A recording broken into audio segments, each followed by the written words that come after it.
পূর্ব বর্ধমান জেলার সিআইটিউর পক্ষ থেকে এই পেজে এখন যারা রয়েছেন আমাদের কমরেডদের আমি অভিনন্দন জানাচ্ছি এবং এই পেজে যদি সাধারণ শ্রমজীবী মানুষ এই মুহূর্তে ফলো করেন তাহলে আমি তাদের সকলকে পূর্ব বর্ধমান জেলা সিআইটিউর পক্ষ থেকে শুভেচ্ছা এবং অভিনন্দন জানাচ্ছি। ইতিমধ্যে বেশ কিছু দিন ধরে আমরা এই মাধ্যমকে ব্যবহার করছি, কারণ এখন তো সবাই আমরা জানি যে করোনা সংক্রমণ এবং লকডাউনের একটা বিশেষ পরিস্থিতি চলছে। অথচ মানুষের রুটি রুজির লড়াইয়ের আবেদন সেটা তো থেমে থাকছে না, বরং এটা দেখতে পাওয়া যাচ্ছে যে এই লকডাউনের এই পরিস্থিতির সুযোগকে ব্যবহার করে অর্থনৈতিক যে সংকট, সেই সংকটের বোঝা আমাদের দেশের শাসক শ্রেণী সরকারগুলোর সহযোগিতায় শ্রমজীবী মানুষের উপর চাপিয়ে দেওয়ার চেষ্টা করছে।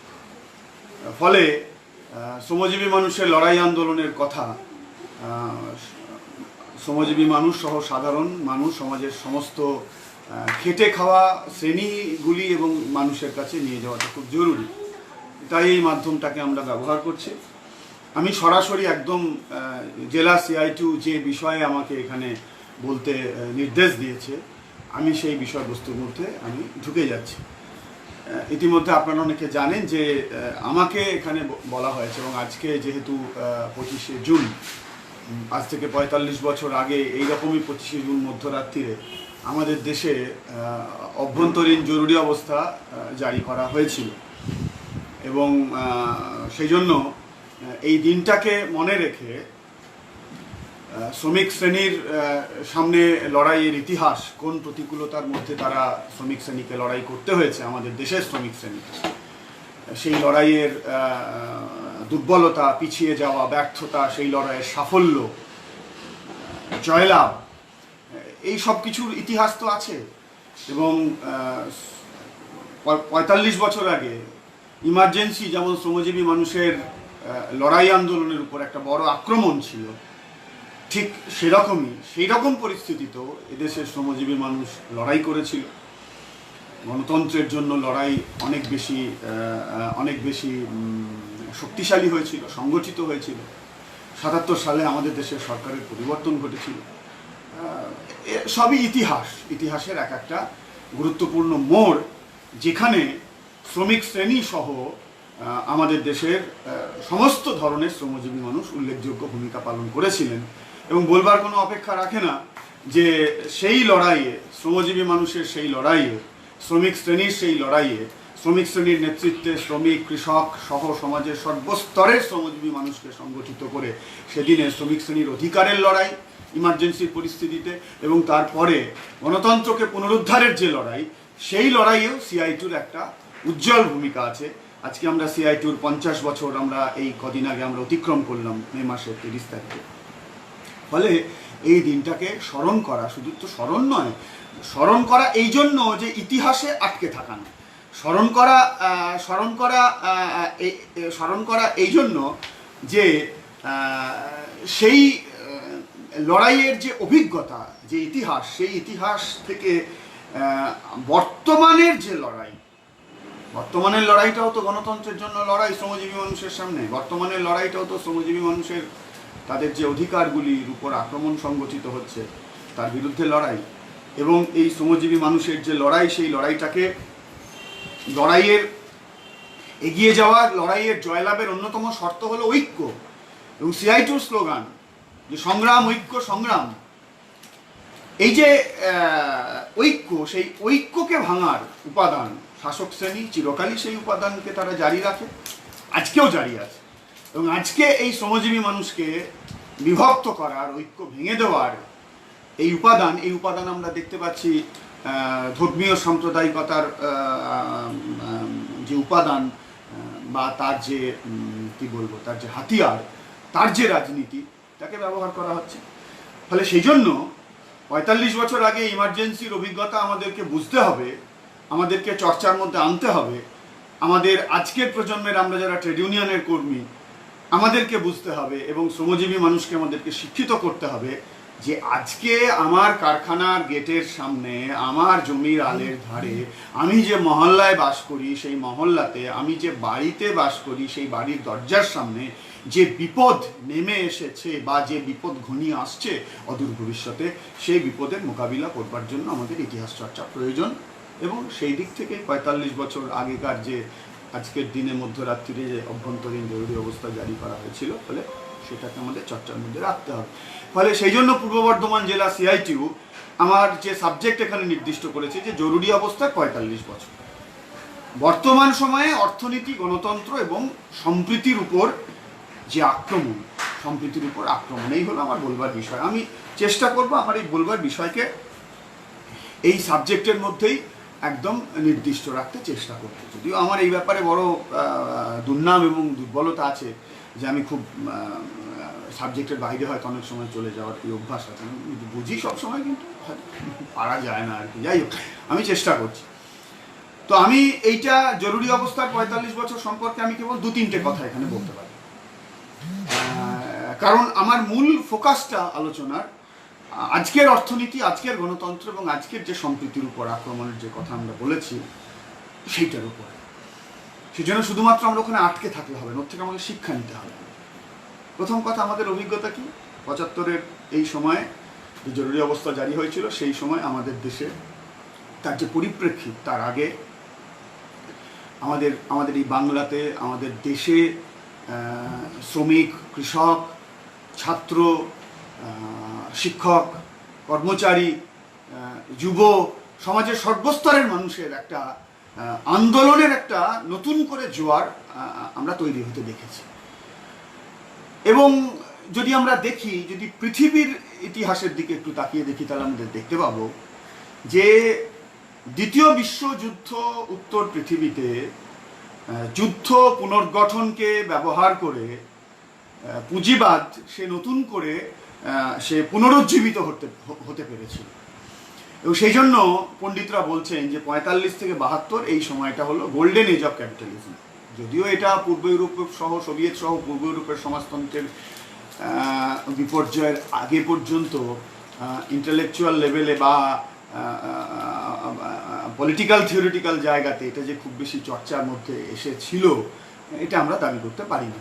তো সে যাই হোক, তাহলে এই যে একটা পর্ব ৪৫ থেকে ৭২, ৭০-৭২, এই যে পর্ব, এই পর্বে উন্নত ধনতান্ত্রিক দেশগুলোতে, বিশেষ করে ইউরোপের যুদ্ধবিধ্বস্ত ইউরোপের পুনর্গঠনকে কাজে লাগিয়ে পুঁজিবাদ সে নিজে খানিকটা তার যে সংকট, সেই সংকটকে সে অতিক্রম করতে পেরেছে, করবার চেষ্টা করেছে। আর এই পুঁজিবাদের সংকট অতিক্রম করতে পারা, এর আমি অর্থনীতির চর্চার জায়গায় এখানে যাচ্ছি না, সে যোগ্যতাও আমার নেই। আমি সোজা কথায় যেটা বলি যে পুঁজিবাদের সংকট অতিক্রম করার একটা অন্যতম কি বলবো, একটা রিফ্লেকশন, একটা প্রতিফলন, সেটা হলো যে বাজারটা চাঙ্গা আছে না বাজারটা মন্দা আছে। সবাই আমরা জানি যে প্রথম বিশ্বযুদ্ধ উত্তর পৃথিবীতে ১৯২৯-৩০ সালে যে পুঁজিবাদী দুনিয়ায় যে মহামন্দা শুরু হয়েছিল, এবং এই মহামন্দার জেরে পৃথিবীতে আমরা দ্বিতীয় বিশ্বযুদ্ধ দেখেছি। তো সেই মহামন্দা মানে বাজার মন্দা, অর্থনীতির সংকট, মন্দা, বাজারে কেনা বেচা নেই, ক্রাইসিস অফ ওভার প্রোডাকশন, পুঁজিবাদী অর্থনীতির যেটা বুনিয়াদী সংকট। ফলে এই ৪৫ থেকে ৭০-৭২ এই সময়টাতে দেখা গেল যে বাজারে আবার একটা চাঙ্গা ভাব এলো, সংকট খানিকটা অতিক্রম করতে পারলো। আর এর আর একটা অন্যতম রিফ্লেকশনের জায়গা ছিল, প্রতিফলনের জায়গা ছিল, বা আমি এখানে রিফ্লেকশন কেন বলবো, আর একটা রেজাল্ট, একটা ফলাফলের জায়গা ছিল। সেটা হলো যে কাজের যে বাজার, এমপ্লয়মেন্টের যে বাজার, সেই কাজের বাজারে আমরা দেখি যে এই সময়টাতে একটা বড় কাজের ক্ষেত্র তৈরি হয়েছে, শিল্পকে কেন্দ্র করে, পুঁজিবাদী অর্থনীতিকে কেন্দ্র করে আমাদের। এবং সেই সময়তে এই যে দ্বিতীয় বিশ্বযুদ্ধ উত্তর পৃথিবীতে পুঁজিবাদী অর্থনীতির ক্ষেত্রে যে কেনসের মডেল নির্দিষ্ট করা হয়, আজকে যেমন নয়া উদারবাদী অর্থনীতি, সবটাই বাজারের উপর ছেড়ে দেওয়া। কিন্তু এই নয়া উদারবাদ এই জন্য যে পুঁজিবাদী অর্থনীতির সূচনাটা ছিল উদারবাদ দিয়ে, সবটাই বাজারের উপর ছেড়ে দেওয়া। যেটাকে সেই সময় বলা হতো লাসে ফেয়ার অর্থনীতি। তো সে যাই হোক, সেই যে খোলাবাজার যে অর্থনীতি, সেই খোলাবাজার অর্থনীতির যে চলবে না, পুঁজিবাদ এতে পুঁজিবাদ রক্ষা পাবে না, বাজারকে চাঙ্গা করা যাবে না। তাহলে বাজারকে যদি চাঙ্গা করতে হয়, তাহলে সরকারকে, রাষ্ট্রকে গুরুত্বপূর্ণ ভূমিকা নিতে হবে। বাজারের উপর রাষ্ট্র বা সরকারের একটা নিয়ন্ত্রণ কায়েম করতে হবে, এবং সেই নিয়ন্ত্রণটা অবশ্যই সমাজতন্ত্র তৈরির জন্য নয়, পুঁজিবাদী অর্থনীতি। সেটা ছিল বাজারকে কেমনভাবে চাঙ্গা করা যায়। বাজারকে চাঙ্গা করা মানে মানুষের কেনার ক্ষমতাকে কিভাবে বাড়ানো যায়, একটু উঁচু করা যায়। আচ্ছা, মানুষের কেনার ক্ষমতা বাড়ানোর অত্যন্ত স্পষ্ট রাস্তা কি? যে এমপ্লয়মেন্ট জেনারেট করতে হবে, কর্মসংস্থান তৈরি করতে হবে। তাহলে এই যে, এবং এইটা সবটাই ছিল কেইনসের অর্থনীতির মডেল। আমরা সবাই জানি যে ব্রিটিশ অর্থনীতিবিদ কেইনস, তিনি সেই সময় আমেরিকান প্রেসিডেন্ট, আমেরিকান মানে আমি ইউনাইটেড স্টেটস অফ আমেরিকার কথা বলছি, ইউএসএ, তাদের প্রেসিডেন্ট রুজভেল্টের ইকোনমিক অ্যাডভাইজার ছিলেন একটা সময়। সেই কেইনস এসে বললেন যে পুঁজিবাদ তোমাকে যদি নিজেকে যদি রক্ষা করতে হয়, নিজেকে যদি বাঁচতে হয়, তাহলে এই যে লাসে ফেয়ার অর্থনীতি, মানে খোলাবাজার অর্থনীতি, এর অবাধ বাণিজ্যের অর্থনীতি, এই জায়গা থেকে তোমাকে সরে এসে রাষ্ট্র নিয়ন্ত্রিত অর্থনীতির জায়গা তোমাকে আসতে হবে। আমরা সবাই জানি, এবং এই যে 45 থেকে 70-72 এই পর্বটা আমি যে কথাটা উল্লেখ করলাম, যেটাকে গোল্ডেন এজ অফ ক্যাপিটালিজম বলা হচ্ছে, এই গোটা পর্বটাই কি উন্নত ধনতান্ত্রিক দেশে, কি আমাদের মতো সদ্য স্বাধীন যে সমস্ত দেশগুলি পুঁজিবাদী পথে তার বিকাশের রাস্তা গ্রহণ করেছিলেন, এই সমস্ত দেশে এই যে রাষ্ট্র পরিচালিত যে অর্থনীতি, অর্থাৎ অবাধ বাণিজ্য এবং খোলাবাজার অর্থনীতি, যেটা আজকে নয়া উদার অর্থনীতির নামে আবার ফিরে এসেছে, এর বিপরীতে গিয়ে রাষ্ট্র নিয়ন্ত্রিত, সরকার পরিচালিত এই অর্থনীতি লাগু হয়েছে। তাহলে 75-এর যখন জরুরি অবস্থা জারি হয়, তাহলে সেই 75-এর জরুরি অবস্থা যখন জারি হচ্ছে, তখন কিন্তু সারা পৃথিবী জুড়ে এই যে নয়া উদারবাদী অর্থনীতি, এই নয়া উদারবাদী অর্থনীতি তো সারা পৃথিবী জুড়ে লাগু হয়নি আজকের মতো, যেটা 91 সাল থেকে লাগু হয়েছে।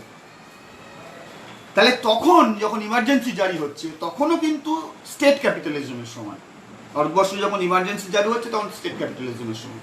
75-এর 25শে জুন মধ্যরাত্রিরে ইমার্জেন্সি যখন জারি হচ্ছে, আমরা তার আগে দেখি যে 70-এর দশকের একদম শুরু থেকে কি বলে কয়লা খনি জাতীয়করণ হচ্ছে, বিভিন্ন প্রাইভেট কোম্পানি সেগুলো জাতীয়করণ হচ্ছে। আমাদের অবিভক্ত বর্ধমান জেলার এই অভিজ্ঞতা আছে, আজকে যেটা পশ্চিম বর্ধমান জেলা, আসানসোল, দুর্গাপুর, শিল্পাঞ্চল।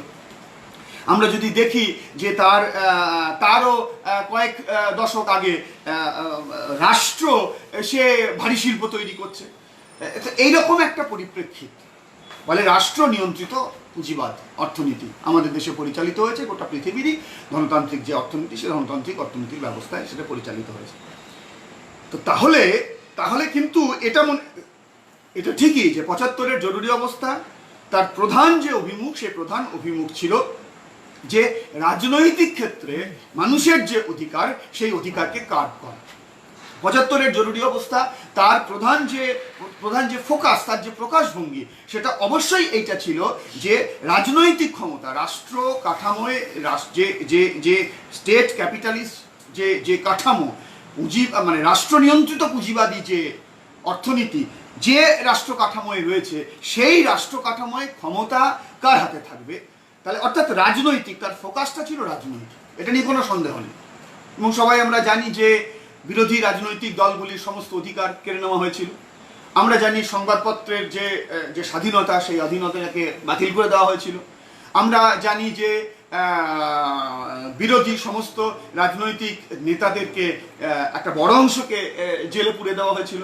আমরা সবাই এটাও জানি যে সেই সময় শুধু এই বিরোধী রাজনৈতিক দল বা রাজনৈতিক ব্যক্তিত্ব বা সরকার বিরোধী রাজনৈতিক কর্মকাণ্ডের উপর নিষেধাজ্ঞা জারি করা হয়েছিল, অধিকারকে কেড়ে নেওয়া হয়েছিল, স্বৈরাচার নামিয়ে আনা হয়েছিল। এটা শুধুমাত্র নয়, মানুষের সামাজিক জীবন, মানুষের শিল্প সংস্কৃতির জীবন, এইখানেও কিন্তু একটা বড় আক্রমণ সংগঠিত হয়েছিল। সেই সময় কোনো সংবাদপত্র গভর্নমেন্টের সেন্সর বাদ দিয়ে প্রকাশিত হতো না। সেই সময় কি নাটক হবে, কি সিনেমা হবে, আকাশবাণীতে কি গান হবে, সেইভাবে তো তখন দূরদর্শন ছিল না। কি গান হবে, কি অনুষ্ঠান হবে, সেগুলো সবটাই সরকার নিয়ন্ত্রণ করত। ফলে রাজনীতির ক্ষেত্রে মানুষের অধিকার কেড়ে নেওয়া, গণতন্ত্রের চতুর্থ স্তম্ভ বলে আমরা এখনো মাঝে মাঝে বড়াই করি, আমি জানি না সে বড়াই করার মতো বাস্তবতা আদৌ এই মুহূর্তে সারা পৃথিবীর মেন স্ট্রিম মিডিয়া বা আমাদের ভারতবর্ষের মেন স্ট্রিম মিডিয়ার যে পরিণতি, সেই পরিণতি থেকে আমরা বলতে পারি কিনা। তো যাই হোক, তবু থিওরিটিক্যালি কথাটা সঠিক যে গণতন্ত্রের ফোর্থ পিলার যে মিডিয়া, ঠিকই আছে। তো সেই মিডিয়ার উপর আক্রমণ সংঘটিত হয়েছিল, মানুষের সামাজিক সাংস্কৃতিক যে ক্ষেত্রগুলো জীবন, তার উপরও অধিকার সেখানে খর্ব করা হয়েছিল। অর্থাৎ সমস্ত কিছুর দিক থেকে মানুষের সামাজিক, মানুষের রাজনৈতিক, মানুষের সাংস্কৃতিক যে ক্ষেত্র ভারত রাষ্ট্রে, সেটাকে সংকুচিত করা হয়েছিল, সেই অধিকার কেড়ে নেওয়া হয়েছিল, সমস্ত ক্ষমতাটাকে কেন্দ্রীভূত করা হয়েছিল ভারতবর্ষের যে সরকার, এবং আরও খুব নির্দিষ্টভাবে বললে দাঁড়ায় যে ভারতবর্ষের তৎকালীন প্রধানমন্ত্রী মিসেস গান্ধীর হাতে। এটা আমরা সবাই জানি, এটা তার ফোকাস। কিন্তু তার একটা অর্থনৈতিক পরিপ্রেক্ষিত ছিল, এটা আমাদেরকে মনে রাখতে হবে।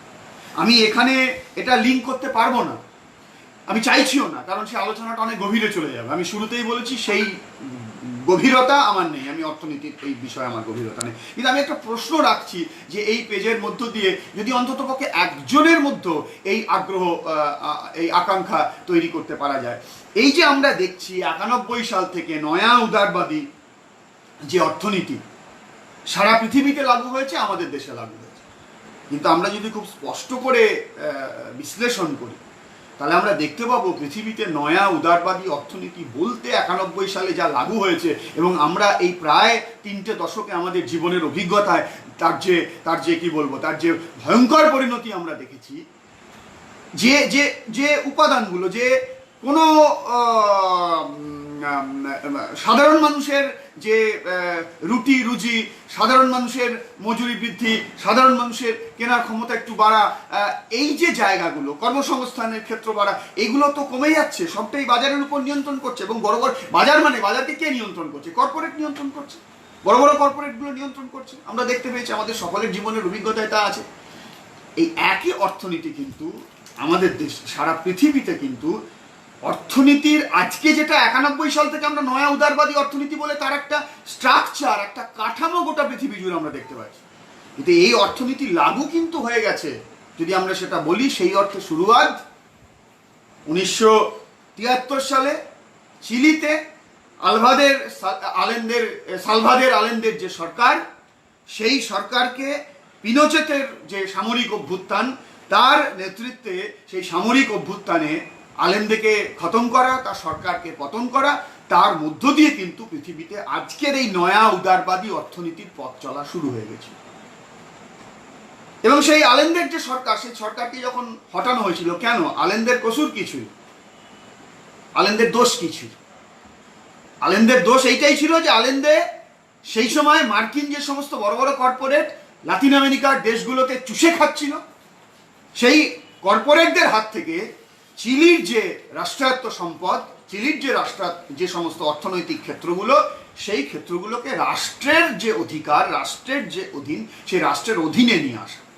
আমরা সবাই জানি যে গোটা 8 দশক গত শতাব্দীর চিলি, ব্রাজিল, মেক্সিকো, যে এই যে আজকে যেটা নয়া উদারবাদী অর্থনীতি বলতে 91 সাল থেকে গোটা পৃথিবীতে আমরা দেখছি এই 3 দশকে, এই একই অর্থনীতি লাগু হয়েছে।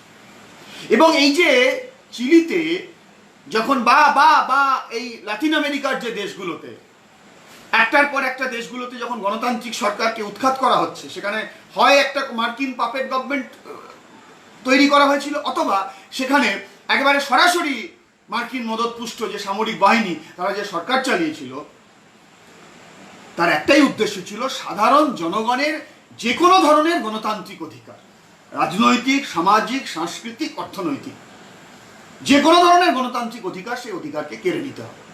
কেন না? কর্পোরেটের লুট, সেটাকে যদি অবাধ করতে হয়, সেটাকে যদি কোনো ধরনের তার বিরুদ্ধে প্রতিরোধ তো দূরের কথা, কোনো ধরনের প্রতিবাদ যাতে উচ্চারিত না হয়, তাহলে গণতন্ত্রের যে জায়গা, সেই গণতন্ত্রের জায়গাটাকে কিন্তু শেষ করে দিতে হবে।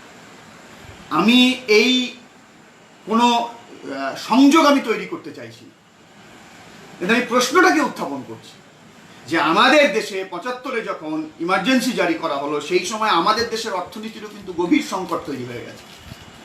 আমাদের দেশের শিল্পের বিভিন্ন শিল্পের সংকট তৈরি হয়ে গেছে। যদি দেখি তার আগে পরে কয়েক বছর আমাদের দেশে খাদ্য উৎপাদন এবং খাদ্যের যে সমস্যা, সেই সমস্যার একটা ব্যাপক সমস্যা আমাদের দেশে খাদ্যের সমস্যা তৈরি হয়েছে। আমরা যদি দেখি এই সময়টাতে আমাদের দেশে যে আনএমপ্লয়মেন্ট রেট, এই আনএমপ্লয়মেন্ট রেটও কিন্তু 60-এর দশক থেকেই আমাদের দেশে ব্যাপকভাবে বাড়তে শুরু করে গেছে। তাহলে আমি কথাটা এখানে এই জন্য উল্লেখ করছি যে 75-এর জরুরি অবস্থার তার মূল ফোকাস পলিটিক্যাল, রাজনৈতিক, এবং তার সূত্র ধরে সামাজিক এবং যে সাংস্কৃতিক যে ক্ষেত্র, সেই ক্ষেত্র, কিন্তু তারও একটা গুরুত্বপূর্ণ অর্থনৈতিক ব্যাকগ্রাউন্ড আছে, প্রেক্ষাপট আছে, যেটা হলো রাষ্ট্র নিয়ন্ত্রিত পুঁজিবাদী অর্থনীতিতেও যে সংকট, সেই সংকটজনিত পরিস্থিতিতে কলে, কারখানায়, মাঠে, ময়দানে শ্রমিক, কৃষক, ছাত্র, যুব, কর্মচারী, সমাজের সব অংশের মানুষের যে লড়াই আন্দোলন, সেই লড়াই আন্দোলনের একটা পরিপ্রেক্ষিত কিন্তু ছিল। এবং এই লড়াই আন্দোলন, জনগণের যে দাবি, ভারতবর্ষের খাদ্য সমস্যা, ভারতবর্ষের কৃষকদের সমস্যা, ভারতবর্ষের সেই সময়কার শিল্পের সমস্যা, সেই সমস্যাকে কেন্দ্র করে সরকারের কি দৃষ্টিভঙ্গি হবে? কংগ্রেস দলের অভ্যন্তরে যে বিভিন্ন বিতর্ক, কংগ্রেস দলের অভ্যন্তরে যে বিভিন্ন যে প্রবণতা, সেই প্রবণতাগুলোর মধ্যে যে বিতর্ক, সেই বিতর্কগুলো, হ্যাঁ ঠিকই, তার মধ্যে একটা গুরুত্বপূর্ণ পার্ট ছিল ক্ষমতা, রাষ্ট্র ক্ষমতা, রাজনৈতিক ক্ষমতা কায়েম করতে হবে, কবজা করতে হবে, কে দখল করবে, নিশ্চয়ই। কিন্তু এটা যদি আমি শুধুমাত্র এই বিষয়ের দিকে চলে যাই, সেই সময় সমাজের অর্থনীতির সংকট এবং তার যে উথাল পাথাল, তার যে রিফ্লেকশন সোসাইটিতে ঘটছিল, বা তখন কংগ্রেস তো একটা বড় প্ল্যাটফর্ম, কংগ্রেসের মধ্যে বিভিন্ন ধরনের যে স্বার্থ, সেই স্বার্থের যে টানাপোড়েন, স্বার্থের যে দ্বন্দ্ব, তার একটা গুরুত্বপূর্ণ রিফ্লেকশন, গুরুত্বপূর্ণ কিন্তু যে প্রতিফলন, সেই প্রতিফলন কিন্তু 75-এর জরুরি অবস্থার প্রেক্ষাপট হিসাবেও আছে। এটাকে আমাদেরকে মাথার মধ্যে রাখতে হবে। আমি আবার কথাটা বলছি যে মূল ফোকাস পলিটিক্যাল ছিল, মূল ফোকাস কংগ্রেসের অভ্যন্তরে বা ভারত রাষ্ট্র রাষ্ট্র পরিচালিত পুঁজিবাদে ভারত রাষ্ট্রের রাজনৈতিক ক্ষমতা কে দখল করবে, কোনো ধরনের বিরোধিতাকে আমি সেই জায়গায় স্পেস দেব না, এটা নিশ্চয়ই তার ফোকাল পয়েন্ট, ফোকাসে এইটা ছিল। কিন্তু তার পিছনের অর্থনীতির যে সংকট, সেই অর্থনীতির সংকটকে কিন্তু আমাদেরকে মাথার মধ্যে রাখতে হবে, তা নইলে আমাদের আলোচনাটা ঠিক বস্তুগতভাবে আমরা করতে পারবো। যাই হোক, আমি এখানে অনেক কথা বলে ফেললাম 75-এর জরুরি অবস্থার পরিপ্রেক্ষিত সম্পর্কে, আমি এখানে আর কোনো কথা বাড়াতে চাইছি না। এইবারে তাহলে এই যে আমি তাহলে আমার এতক্ষণের আলোচনা থেকে দুটো কথা বেরিয়ে এলো, যে এক, সাধারণ মানুষের বিরোধী সহ সাধারণ মানুষের রাজনৈতিক যে অধিকার, সেই রাজনৈতিক অধিকার হরণ করা হয়েছে ভারত রাষ্ট্র এবং ভারতের, এবং সেই সময় অনেকগুলি গুরুত্বপূর্ণ সংবিধান সংশোধন করা হয়েছিল, গুরুত্বপূর্ণ সংবিধান সংশোধন করা হয়েছে। সবাই আমরা জানি তার আগে ওই এলাহাবাদে হাইকোর্টের রায়, ইন্দিরা গান্ধীর নির্বাচন বাতিল করাকে কেন্দ্র করে এলাহাবাদ হাইকোর্টের রায়, আমরা জানি যে সেই সময়, এই সময়তেই একবারে আমাদের দেশের সংবিধানে 5 বছর অন্তর অন্তর নির্বাচনের একটা প্রভিশন ছিল, সেটাকে পরিবর্তন করে 6 বছর করা হয়েছিল। আমরা অনেকেই জানি এই সময়তেই, ইমার্জেন্সির এই সময়তেই আমাদের ভারতবর্ষের সংবিধানের অনেকগুলি গুরুত্বপূর্ণ গণতান্ত্রিক যে সমস্ত ক্ষেত্র, সেই গুরুত্বপূর্ণ গণতান্ত্রিক ক্ষেত্রগুলোকে পরিবর্তন করা হয়েছিল। আবার এটাও জানি এই সময়েই আমাদের দেশের সংবিধানের এমন কতগুলো সংশোধন করা হয়েছিল, যার পিছনে আমাদের দেশের সেই সময় অর্থনীতির ক্ষেত্রে যে টানাপোড়েনগুলো, অর্থনীতির ক্ষেত্রে যে বিভিন্ন শ্রেণীগুলির যে অভ্যন্তরীণ যে দ্বন্দ্ব, তারও একটা প্রতিফলন, তারও একটা প্রকাশ কিন্তু সেই সময় আমরা দেখেছি। তো সে যাই হোক, তাহলে এখান থেকে দুটো কথা আসে, এই 45 বছর আগের জরুরি অবস্থা থেকে আজকে আমাদের দুটো শিক্ষা নেওয়ার কথা আছে। যে এক, যে ভারত সংবিধান প্রদত্ত ভারতবর্ষের মানুষকে আজকের আমাদের এই যে রাষ্ট্র কাঠামো, আমরা শ্রমিক শ্রেণীর প্রতিনিধি, আমরা তো কখনো মনে করি না যে আমাদের এই রাষ্ট্র কাঠামোয় শ্রমজীবী জনগণের জীবনের যেটা মৌলিক চাহিদা, সেই মৌলিক চাহিদার পূরণ ঘটবে। আমরা তো মনে করি না যে শ্রমজীবী মানুষের উপর যে শোষণ, বঞ্চনা, নিপীড়ন যা চলছে, অর্থনৈতিক শোষণ, শ্রেণী শোষণ এবং যে সামাজিক নিপীড়ন যে চলছে, তার মীমাংসা আমাদের ভারতবর্ষের বর্তমান এই যে রাষ্ট্র যে কাঠামো, সেই রাষ্ট্র কাঠামোর মধ্যে হবে, আমরা তো কখনোই মনে করি না। আমরা তো মনে করি যে ভারতবর্ষের শ্রমজীবী মানুষের যে মুক্তি, সেই মুক্তির একমাত্র সম্ভব যদি ভারতবর্ষের এই শোষণমূলক যে সমাজ, সেই সমাজটাকে আমরা পরিবর্তন করতে পারি। শ্রমিক শ্রেণীর নেতৃত্বে কৃষকদেরকে জড়ো করে, সমাজের অন্য অন্য সমস্ত অশোষক অংশকে জড়ো করে যে লড়াই, সে লড়াই তো শ্রমজীবী মানুষের লড়াই, রাজনৈতিক ক্ষেত্রের লড়াই, সে লড়াই আছে। আমি সেই জায়গায় আলোচনার জায়গায় যাচ্ছি না। কিন্তু এই কাঠামোর মধ্যেও যে গণতান্ত্রিক যে অধিকারগুলি, সেই অধিকারগুলিকে তখন শেষ করে দেওয়া হয়েছিল, কেড়ে নেওয়া হয়েছিল। তাহলে এইটা একটা দিক। তাহলে আজকে ৪৫ বছর পর আজকের যে সময়ে আমরা এসেছি, আমাদের গণতন্ত্রের উপর যে আক্রমণ সংগঠিত হচ্ছে, তাহলে বিপদগুলো কি? কোথাও কি কিছু মিল পাচ্ছি? তাহলে কি তার চেয়ে কিছু কম পাচ্ছি, অথবা তার মতো পাচ্ছি, অথবা তার চেয়ে বেশি কিছু পাচ্ছি? এটাকে আমাদের বিচারের মধ্যে রাখতে হবে। আমি একটু আগে বললাম যে মূল ফোকাস ৭৫-এর ইমার্জেন্সির পলিটিক্যাল হলেও তার পিছনে একটা ইকোনমিক ক্রাইসিস, অর্থনীতির সংকট, এবং গোটা পৃথিবী জুড়ে ধনতান্ত্রিক অর্থনীতির সংকট কিন্তু শুরু হয়ে গেছে। ৭২ সালের পর থেকে গোটা পৃথিবী জুড়ে ধনতান্ত্রিক অর্থনীতির সংকট শুরু হয়ে গেছে। আর ধনতান্ত্রিক অর্থনীতি হলো বিশ্ব অর্থনীতি, স্টেট নিয়ন্ত্রিত পুঁজিবাদ, স্টেট ক্যাপিটালিজম। অবশ্যই আজকের মতো খোলা বাজার অর্থনীতি, আজকের মতো এতটা বিশ্বায়িত নয়, কিন্তু এতটা বিশ্বায়িত না হলেও সেখানে রাষ্ট্রের একটা গুরুত্বপূর্ণ ভূমিকা, সেখানে বাউন্ডারি অবশ্যই তার একটা ভূমিকা, আমাদের দেশে এমআরটিপি আইন ছিল, অবশ্যই তার একটা ভূমিকা। কিন্তু পুঁজিবাদ যেহেতু বিশ্ব ব্যবস্থা, ফলে নেশন স্টেটের মধ্যে পুঁজিবাদী অর্থনীতি, সেই অর্থনীতি অবশ্যই তার একটা নিজস্ব চরিত্র থাকে, নিজস্ব বৈশিষ্ট্য থাকে, নিজস্ব ভালো মন্দ থাকে, নিজস্ব সংকটের চরিত্র থাকে, নিজস্ব সমাধানের রাস্তা থাকে, অবশ্যই থাকে, ছিল, যেটা আজকে নেই, যেটাকে ফিরিয়ে আনার জন্য আমরা লড়াই করছি।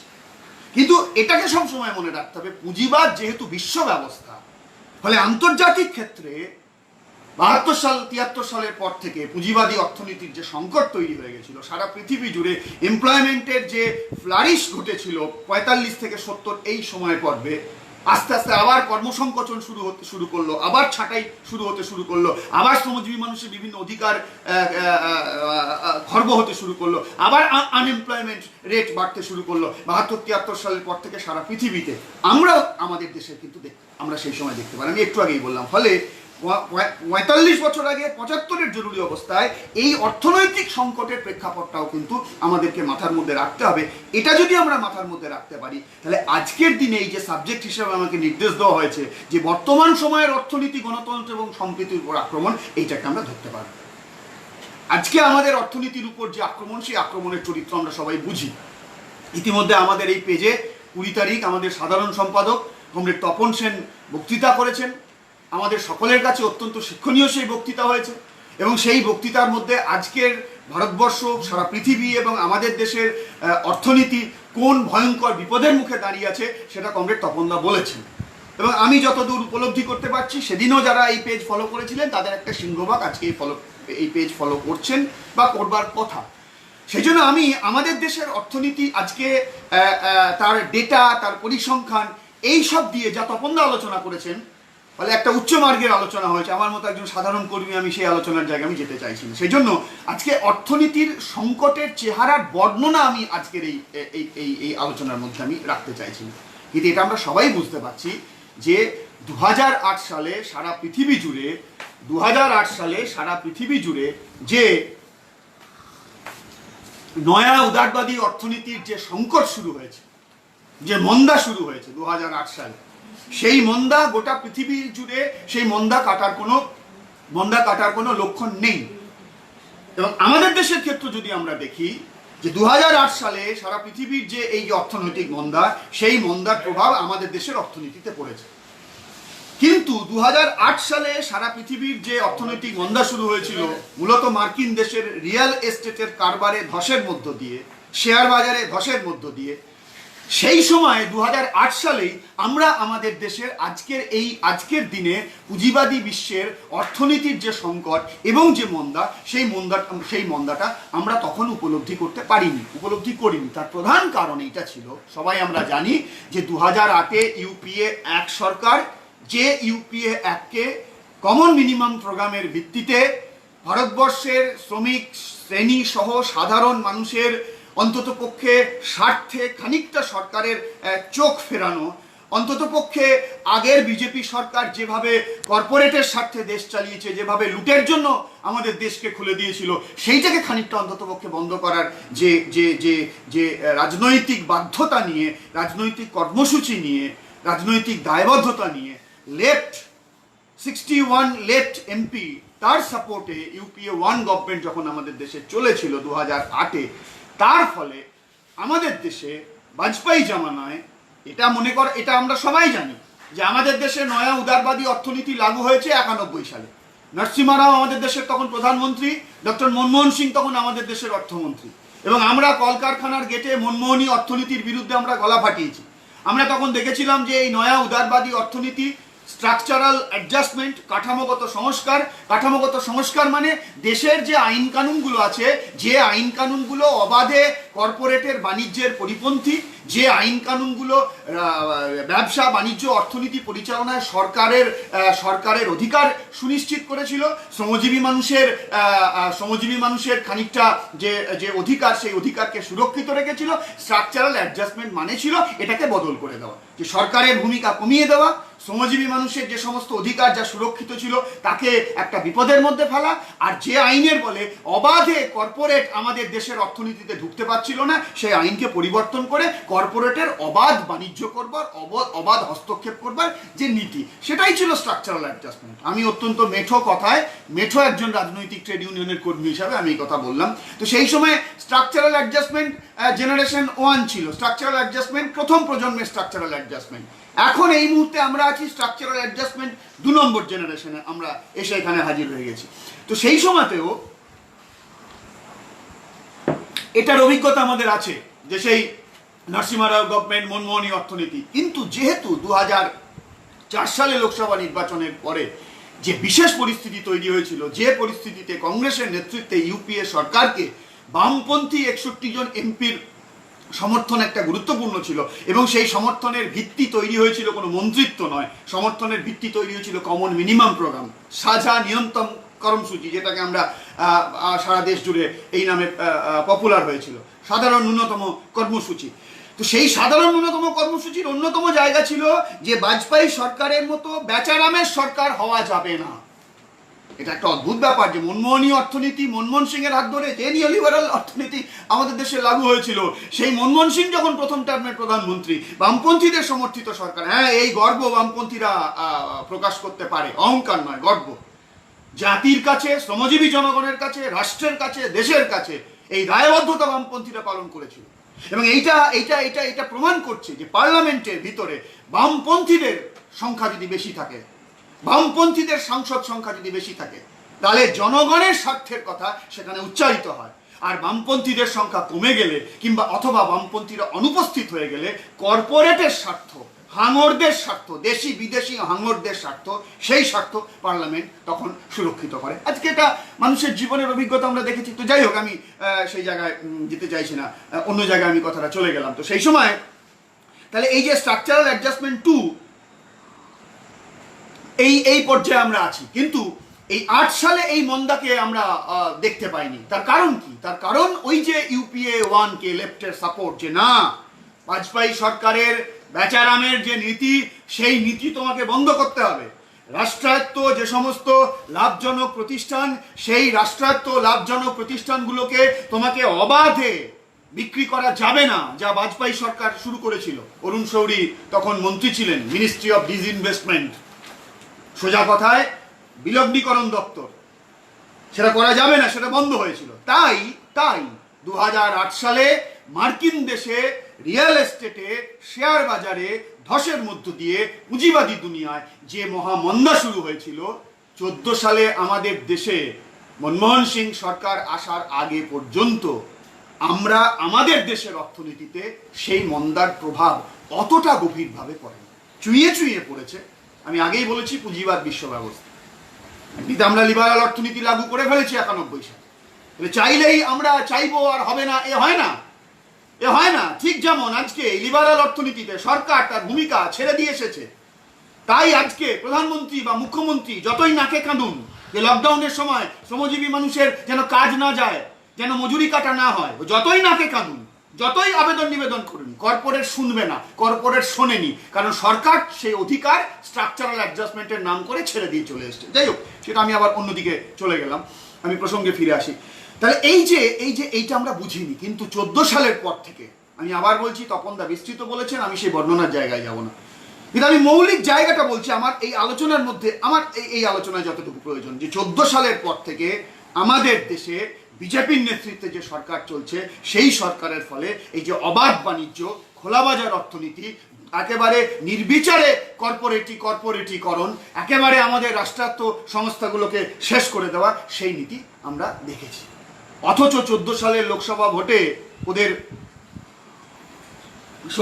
স্লোগান ছিল যে अच्छे दिन आने वाला है, मजदूरों के लिए अच्छे दिन, किसानों के लिए अच्छा दिन, नौजवानों के लिए अच्छा दिन, मध्यम वर्ग के लिए अच्छा दिन, आम आदमी के लिए अच्छा दिन। কিন্তু অভিজ্ঞতা দেখা গেল যে আচ্ছা দিন এলো, কিন্তু সেটা আম্বানি আদানিদের এলো। আচ্ছা দিন এলো যেটা ভারতবর্ষের দেশ কর্পোরেটের এলো। আচ্ছা দিন এলো ভারতবর্ষে ব্যবসা করছে, লুট করছে বিদেশি কর্পোরেটের এলো। ভারতবর্ষের মজুর, কিষান, নওজোয়ান, কর্মচারী, মধ্যবিত্ত সাধারণ মানুষ, তাদের আচ্ছা দিন আসেন। আমরা সবাই জানি, আমি এ নিয়েও বিস্তৃত জায়গায় যেতে চাইছি না। আর এই 19 সালে লোকসভা ভোটের পর পাকিস্তানের জুজু দেখিয়ে ভারতবর্ষের জনগণকে হিন্দু মুসলমানে ভাগ করে 5 বছরের ব্যর্থতা, 5 বছরের সমস্ত প্রতিশ্রুতি, অর্থনীতির প্রশ্নে সমস্ত প্রতিশ্রুতি, সব ক্ষেত্রে ব্যর্থতা, এই সব কিছুকে আড়াল করে দিয়ে মিডিয়ার সহযোগিতায় মানুষের মধ্যে একটা ভ্রান্ত আবেগ তৈরি করে সরকারে আসার পরে নীতি আয়োগ অ্যানাউন্স করেছিল যে 100 দিনে নরেন্দ্র মোদীর সরকার কি করবে, 100 দিনে কি করবে। আমি সেই সবাই আমরা জানি যে কিভাবে কি করবে, রেলকে কতটা প্রাইভেট করবে, ব্যাংককে কেমনভাবে মার্চ করে দেবে, বিমাকে কেমনভাবে মার্চ করিয়ে দেবে, বিএসএনএলকে কেমনভাবে তুলে দেবে, কয়লা খাদানকে কেমনভাবে তুলে দেবে, আমাদের দেশে কৃষিতে ভর্তুকি একদম শেষ করে দেবে, কেমন করে ওই যে রেগা প্রকল্প, এক্ষুনি আমরা আজকে সারাদিনই লড়াই করেছি কৃষকদের পাশে দাঁড়িয়ে, আমরা শ্রমিক সংগঠনের কর্মীরা, শ্রমজীবী মানুষ, কেমন করে রেগাকে তুলে দেওয়া হবে, কেমন করে সরকারি দপ্তরের শূন্য পদগুলোকে শেষ করে দেওয়া হবে, এই যে এবং সবকিছু আরো বেপরোয়া গতিতে 14 থেকে 19 সাল পর্যন্ত যে কাজ করেছিল মোদী সরকার, আরো বেপরোয়া গতিতে কর্পোরেটের স্বার্থে আমাদের গোটা দেশের অর্থনীতিকে কেমনভাবে সে মানে বেচে দেবে, উন্মুক্ত করে দেবে। উন্মুক্ত ভালো ভাষা আমি আর বলছি না, বেচে দেবে, জাহান্নামের দোরগোড়ায় পাঠিয়ে দেবে, অন্ধকারে পাঠিয়ে দেবে। ভারতবর্ষের জনগণের স্বার্থের দিকে যদি তাকিয়ে দেখা যায়, আম্বানিদের স্বার্থের দিকে হলে আম্বানিদের বাড়বে। লকডাউনের বাজারেও আম্বানির 18% হয়েছে, মুনাফা হয়েছে। এই লকডাউনের বাজারেও আম্বানি এশিয়ার ধনকুবেরদের তালিকায় একটু তলা থেকে উপরে উঠে এখন 9 নম্বর জায়গায় চলে এসেছে। এবার আরও সামনের দিকে যাওয়ার প্রস্তুতি নিচ্ছে, সে ঠিক আছে, ওদের জন্য ভালো, কিন্তু আমাদের জন্য, সাধারণ মানুষ, শ্রমজীবী মানুষ, মধ্যবিত্ত, ছোট ব্যবসায়ী, কৃষক, ক্ষেতমজুর, ছাত্র, যুবক, এদের জন্য ভালো না। যাই হোক, সেইটা আমরা যেটা দেখতে পাচ্ছি এখন আমাদের দেশে, এইটা সেই জন্য 8 সালে যা আমরা বুঝিনি পৃথিবীর নয়া উদারবাদী অর্থনীতির আজকের যে সংকট, সেটা 14 সালের পর থেকে আমরা বুঝছি। আর আজকে এই সংকটটা, সারা পৃথিবীর যে অর্থনৈতিক সংকট, এমনিতেই ধনবাদী অর্থনীতির যে সংকট, সেই সংকট পুঁজিবাদী অর্থনীতির সংকট তার অভ্যন্তরীণ বৈশিষ্ট্য। সংকট থাকবে না পুঁজিবাদী অর্থনীতিতে, অথচ পুঁজিবাদী অর্থনীতি আছে, হয় না। এটা তার অন্তর্নিহিত বৈশিষ্ট্য। জন্মের সময় যেমন কিছু বাচ্চা দেখবেন, আমরা জানি ওই যে জন্ডিস নিয়ে জন্মায়, তেমনি পুঁজিবাদী অর্থনীতি এটা তো কোনো পরিকল্পিত অর্থনীতি নয়, এটা স্পন্টেনিটির উপর নির্ভর করে, স্বতঃস্ফূর্ততার উপর নির্ভর করে। এবং এই যে খোলা বাজার, স্বতঃস্ফূর্ততা কাদের জন্য? কোনো নিয়ন্ত্রণ থাকবে না। কেন স্বতঃস্ফূর্ত? না সেখানে সস্তায় বেকার ভরা এই পৃথিবীতে পুঁজিবাদী অর্থনীতি টিকে থাকে বেকারত্বকে জিয়ে রেখে। সমাজে যদি বেকার সংখ্যা না থাকে, পুঁজিবাদী অর্থনীতি থাকতে পারবে না, কখনোই থাকতে পারবে না। তো সে যাই হোক, তাহলে এই যে সংকট, এই সংকট পুঁজিবাদী অর্থনীতির সে তার জন্ম তার সূচনা লগ্ন থেকেই থাকে, ঠিকই আছে, থাকে। কিন্তু এই যে তার কমা বাড়া আছে, অবাধ বাণিজ্যে, খোলা বাজার অর্থনীতিতে তার চরিত্রটা একরকম হবে, রাষ্ট্র নিয়ন্ত্রিত হলে তার চরিত্রটা একরকম হবে। আমি আগেই বললাম, ইমার্জেন্সির সময় রাষ্ট্র নিয়ন্ত্রিত পুঁজিবাদী অর্থনীতিতে যে সংকট, তার চরিত্রটা অন্য ছিল। আজকে আমরা যে অর্থনীতির সংকটের মধ্যে এসেছি তার চরিত্রটা সম্পূর্ণ ভিন্ন। এটা আরো জটিল, আরো ভয়ঙ্কর হয়েছে শ্রমজীবী মানুষের জন্য। এইটাকে আমাদেরকে বুঝতে লাগে। তাহলে এই যে আমি বললাম, যেটা আমরা 8 সাল থেকে বুঝতে পারলাম না, তার একটাই কারণ পার্লামেন্টে বামপন্থীদের সংখ্যা, পার্লামেন্টে বামপন্থীদের উপস্থিতি, মাঠে ময়দানে কারখানার গেটে জমির আলের ধারে বামপন্থীদের লড়াই। আর আজকে পার্লামেন্টে বামপন্থীরা কার্যত নেই। আজকে 2011 সালের পর থেকে পশ্চিমবাংলায় এবং আজকে সারা ভারতবর্ষে বামপন্থী এবং গণতান্ত্রিক শক্তির উপর আক্রমণ সংগঠিত হচ্ছে। ঠিক যেমন 75-এর জরুরি অবস্থা, আভ্যন্তরীণ জরুরি অবস্থা জারি হওয়ার আগে তার এক্সপেরিমেন্ট হয়েছিল, স্বৈরাচারী এক্সপেরিমেন্ট হয়েছিল আমাদের রাজ্যে 72 সালের জালি নির্বাচনের পর তার এক্সপেরিমেন্ট হয়েছিল আমাদের রাজ্যে। ঠিক একইভাবে 11 সালে আমাদের পশ্চিমবঙ্গে সরকার পরিবর্তনের পর, বামফ্রন্ট সরকার চলে যাওয়ার পর পরিবর্তনের নাম করে যে সরকার এসেছে এবং তারপর যে গণতন্ত্রের উপর আক্রমণ, মানুষের উপর আক্রমণ, এটাই তো আজকে সারা ভারতবর্ষ জুড়ে হচ্ছে। অন্য কায়দায় হচ্ছে, অন্য ভাষায় হচ্ছে, কিন্তু এটাই তো সারা ভারতবর্ষ জুড়ে হচ্ছে। তো যাই হোক, তাহলে এর পিছনে অর্থনৈতিক যে সংকট, এটা মূল সংকট। আজকের যে সংকট, অর্থনৈতিক সংকটটা মূল। তো আমি যেটা বলছিলাম, তো এই যে একটা পুঁজিবাদী অর্থনীতির যে সংকট, সেটা তো ছিলই। আর আজকে এই পৃথিবীতে যে কারণের জন্য আমাদেরকে এই কি বলবো ভার্চুয়াল মিডিয়াকে ব্যবহার করতে হচ্ছে, লকডাউন চলছে, করোনা সংক্রমণ, এই করোনা সংক্রমণের পরিস্থিতি, এই 6 মাস ধরে সারা পৃথিবীতে যে করোনা সংক্রমণ, এই 6 মাস ধরে পৃথিবীতে যে লকডাউনের পরিস্থিতি, আমাদের ভারতবর্ষে 3 মাস ধরে করোনা সংক্রমণের পরিস্থিতি, 3 মাস ধরে আমাদের ভারতবর্ষে লকডাউনের পরিস্থিতি, পুঁজিবাদী অর্থনীতির সংকটের যে কঙ্কালসার চেহারা, সেই চেহারাটা এই করোনা ক্লিষ্ট পৃথিবী এইটা আমাদের সামনে উন্মুক্ত করে দিয়েছে। 8 সাল থেকে শুরু হওয়া যে সংকট, যা আমরা 14 আগে ভারতবর্ষে সেভাবে বুঝতে পারিনি, এটা সংকটটাকে যদি খাদের কিনারায় দাঁড় করিয়ে দিয়েছিল, আজকের এই করোনার এই মহামারী, করোনার এই সংকট, করোনা ক্লিষ্ট অর্থনীতির সংকট পুঁজিবাদী অর্থনীতিকে খাদের কিনারা থেকে ধাক্কা মেরে গহ্বরের দিকে ফেলে দিচ্ছে। ক্রমশ এটা নিচে নামছে, নিমজ্জিত হচ্ছে ক্রমশ। এবং এই নয়া উদারবাদী রাস্তায় আজকে এই পুঁজিবাদী অর্থনীতির সংকট সারা পৃথিবীতেও এটাকে সমাধান করা সম্ভব নয়। এবং আমাদের দেশেও নয়া উদারবাদী কায়দায় এই 3 মাস ধরে লকডাউন জনিত পরিস্থিতির কারণে আমাদের দেশের অর্থনীতি যে জায়গায় এসে দাঁড়িয়েছে, আমাদের দেশে এই মুহূর্তে অর্ধেক মানুষ আমাদের দেশে একবেলা খাচ্ছে, সরকারি রিপোর্ট। আমাদের দেশে এই মুহূর্তে 15 কোটি মানুষ কাজ হারিয়েছে। আমাদের দেশে আইটি থেকে শুরু করে একেবারে অসংগঠিত ক্ষেত্র পর্যন্ত, মাঝখানে আমাদের দেশের বস্ত্র, আমাদের দেশের চট, আমাদের দেশের চা, আমাদের দেশের অলংকার, আমাদের দেশের নির্মাণ ক্ষেত্র, আমাদের দেশের অটোমোবাইল ক্ষেত্র, যেখানে বেসরকারি ক্ষেত্রে যেখানে হাজার হাজার কর্মসংস্থান হয়, যে ক্ষেত্রগুলোতে কার্যত ধসে গেছে, ধ্বংসের কিনারায় দাঁড়িয়েছে। এমনিতেই সেই মনে আছে নোটবন্দির সময় আমাদের দেশে ক্ষুদ্র মাঝারি যে শিল্পক্ষেত্র 1 কোটি মানুষ সারা ভারতবর্ষ জুড়ে কাজ হারিয়েছিল। এবং আমাদের দেশে 23 থেকে 24 কোটি মানুষ, এই কয়েকটা আলোচনা আমি বারে বারে এই কথাটা বলবার চেষ্টা করছি, যে আমাদের দেশে 23 থেকে 24 কোটি মানুষ, তারা আমাদের দেশে এই ক্ষুদ্র এবং মাঝারি যে শিল্পক্ষেত্র এবং অর্থনৈতিক ক্ষেত্র, সেই ক্ষেত্রে তারা কাজ করেন। যাতে আমাদের পশ্চিমবঙ্গের শেয়ার হলো 14%।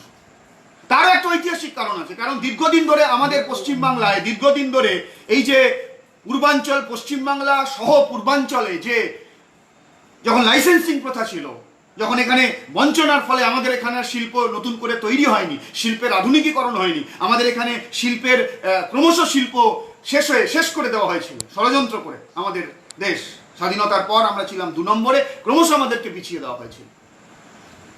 নয়া উদারবাদী পর্বে সবকিছু তো, সমস্ত সম্পর্ক পৃথিবীতে হলো ডায়ালেকট্রিক্যাল, দ্বান্দ্বিক সম্পর্ক। কোনো কিছুর একটা সব দিকটা যদি খারাপ থাকে, সেই খারাপের মধ্যে কিছু কিছু উপাদান থাকে সম্ভাবনার উপাদান। ঠিক একইভাবে নয়া উদারবাদী অর্থনীতির প্রধান প্রবাহটাই হলো এই পুঁজিবাদী অর্থনীতির শোষণ, নিপীড়ন এবং সাধারণ মানুষের দৃষ্টি থেকে একটা জাহান্নামের দোরগোড়ায় পাঠিয়ে দাও। কিন্তু এর মাঝে দাঁড়িয়েও সুযোগকে ব্যবহার করে 94 সালে লাইসেন্সিং প্রথা উঠে যাওয়ার ফলে, স্ট্রাকচারাল অ্যাডজাস্টমেন্টের ফলে আমাদের এখানে জ্যোতি বসুর নেতৃত্বে যে নয়া শিল্পনীতি আমাদের রাজ্যে লাগু হয়েছিল, তার ফলে আমাদের অবিভক্ত তখন বর্ধমান জেলা, আজকের পশ্চিম বর্ধমান জেলা, আসানসোল, দুর্গাপুর শিল্পাঞ্চল, ওদিকে হলদিয়া শিল্পাঞ্চল, খড়গপুর শিল্পাঞ্চল, অসংখ্য ছোট মাঝারি শিল্প প্রতিষ্ঠান, ছোট কারখানা আমাদের রাজ্যে গড়ে উঠেছিল। এবং সেই জন্য এই যে 23 থেকে 24 কোটি মানুষ আমাদের দেশের এই যে ছোট মাঝারি শিল্পক্ষেত্রে, শিল্প এবং আর্থিক ক্ষেত্রে তারা কাজ করে, তার 14% শেয়ার আমাদের পশ্চিমবাংলায়। এবং একসময় আপনারা অনেকেই জানেন, আমরা জানি অনেকে, যে একসময় পশ্চিমবাংলা ক্ষুদ্র এবং মাঝারি শিল্পে সারা ভারতবর্ষে 1 নম্বর হয়েছিল যখন পশ্চিমবঙ্গে বামফ্রন্ট সরকার ছিল। আর 11 সালের পর এটা কার্যত শেষের দিকে। তো যাই হোক, তাহলে এই 23 থেকে 24 কোটি মানুষ, এবং আমাদের দেশে আর একটা গুরুত্বপূর্ণ ক্ষেত্র, সেটা হলো যে সেলফ এমপ্লয়মেন্টের ক্ষেত্র। এবং এই সেলফ এমপ্লয়মেন্টের ক্ষেত্র, এটা অনেকে মনে করে যে বাড়িতে পাপড় তৈরি করে, বাড়িতে বাড়িতে লোকের বাড়িতে পাপড় বিক্রি করে, যে মনে করেন টোটো চালায়, যে মনে করেন একটা হয়তো ট্যাক্সি চালাচ্ছে, যে মনে করেন একটা ছোট দোকান দিয়েছে, কিংবা গাঁয়ে গঞ্জে কিংবা শহরে একটা ছোট মুড়ি তৈরির কারখানা করেছে, কি একটা লোকাল মেড সাবান তৈরির কারখানা করেছে, কি স্পিরিটের কারখানা করেছে। অনেকে মনে করেন যে কলিয়ারি থাকলো কি থাকলো না, স্টিল থাকলো কি থাকলো না, ব্যাংক থাকলো কি থাকলো না, রেল থাকলো কি থাকলো না, আমার 14 পুরুষ তো ওখানে কোনোদিন কাজ করেনি, আমি তো ওখানে কাজ করিনি, তো ওগুলো থাকলো কি থাকলো না, আমার কি যায় আসে। আমাদের দেশে এটা ঠিকই যে আমাদের দেশের শ্রমজীবী মানুষের 94% অসংগঠিত ক্ষেত্রে কাজ করে। তার মধ্যে এই ক্ষুদ্র মাঝারি শিল্পটার ক্ষেত্র ধরে আমি বলছি, মাত্র 6 থেকে 7% শ্রমিক যা আমাদের দেশে রাষ্ট্রায়ত্ত ক্ষেত্রে, আমাদের দেশের এই যে সংগঠিত যে শিল্পক্ষেত্র, এই সংগঠিত শিল্পক্ষেত্রে কাজ করেন। এটা ঠিকই, কিন্তু আমাদের দেশের অর্থনীতির যে ভর কেন্দ্র, সেই ভর কেন্দ্রটা কিন্তু সংগঠিত শিল্প। হাজার হাজার শ্রমিক কর্মচারী সেখানে কাজ করেন। আজও আমাদের দেশের রেলে 13 লক্ষের উপর শ্রমিক কর্মচারী কাজ করেন। আজও আমাদের দেশে ব্যাংকিং শিল্পে লক্ষ লক্ষ শ্রমিক কাজ করেন। বিমাতে, বিএসএনএল এ লক্ষ লক্ষ শ্রমিক কর্মচারী কাজ করেন। চটকলে কয়েক হাজার শ্রমিক কর্মচারী কাজ করেন। চা বাগানে কয়েক হাজার শ্রমিক কর্মচারী কাজ করেন। অটোমোবাইলে কয়েক লক্ষ শ্রমিক কর্মচারী কাজ করেন। বস্ত্র শিল্পে, কটন ইন্ডাস্ট্রি, কয়েক কোটি ভারতবর্ষের মানুষ কাজ করেন। এই যেসব সংগঠিত শিল্প, রাষ্ট্রায়ত্ত, রাষ্ট্র, সরকারি, বেসরকারি সংগঠিত শিল্প, এই ক্ষেত্রগুলো হলো প্রধান ভার কেন্দ্র আমাদের দেশের অর্থনীতিতে। সেগুলো যদি চলে যায়, সেগুলো যদি উঠে যায়, ব্যাংক যদি বন্ধ হয়ে যায়, রেল যদি ছাঁটাই হয়ে যায়, রেল যদি বেসরকারি হয়ে যায়, কয়লা খাদান এই যেমন করে শুরু করেছে, কয়লা খাদান যদি বেসরকারি হয়ে যায়, ইঞ্জিন কারখানা যদি উঠে যায়, ইস্পাত কারখানা যদি উঠে যায়, কেমিক্যাল ফ্যাক্টরি যদি উঠে যায়, কল যদি উঠে যায়, চা বাগান থেকে যদি ছাঁটাই হয়, তাহলে তার প্রভাব এসে পড়ে অর্থনীতির বাজারে।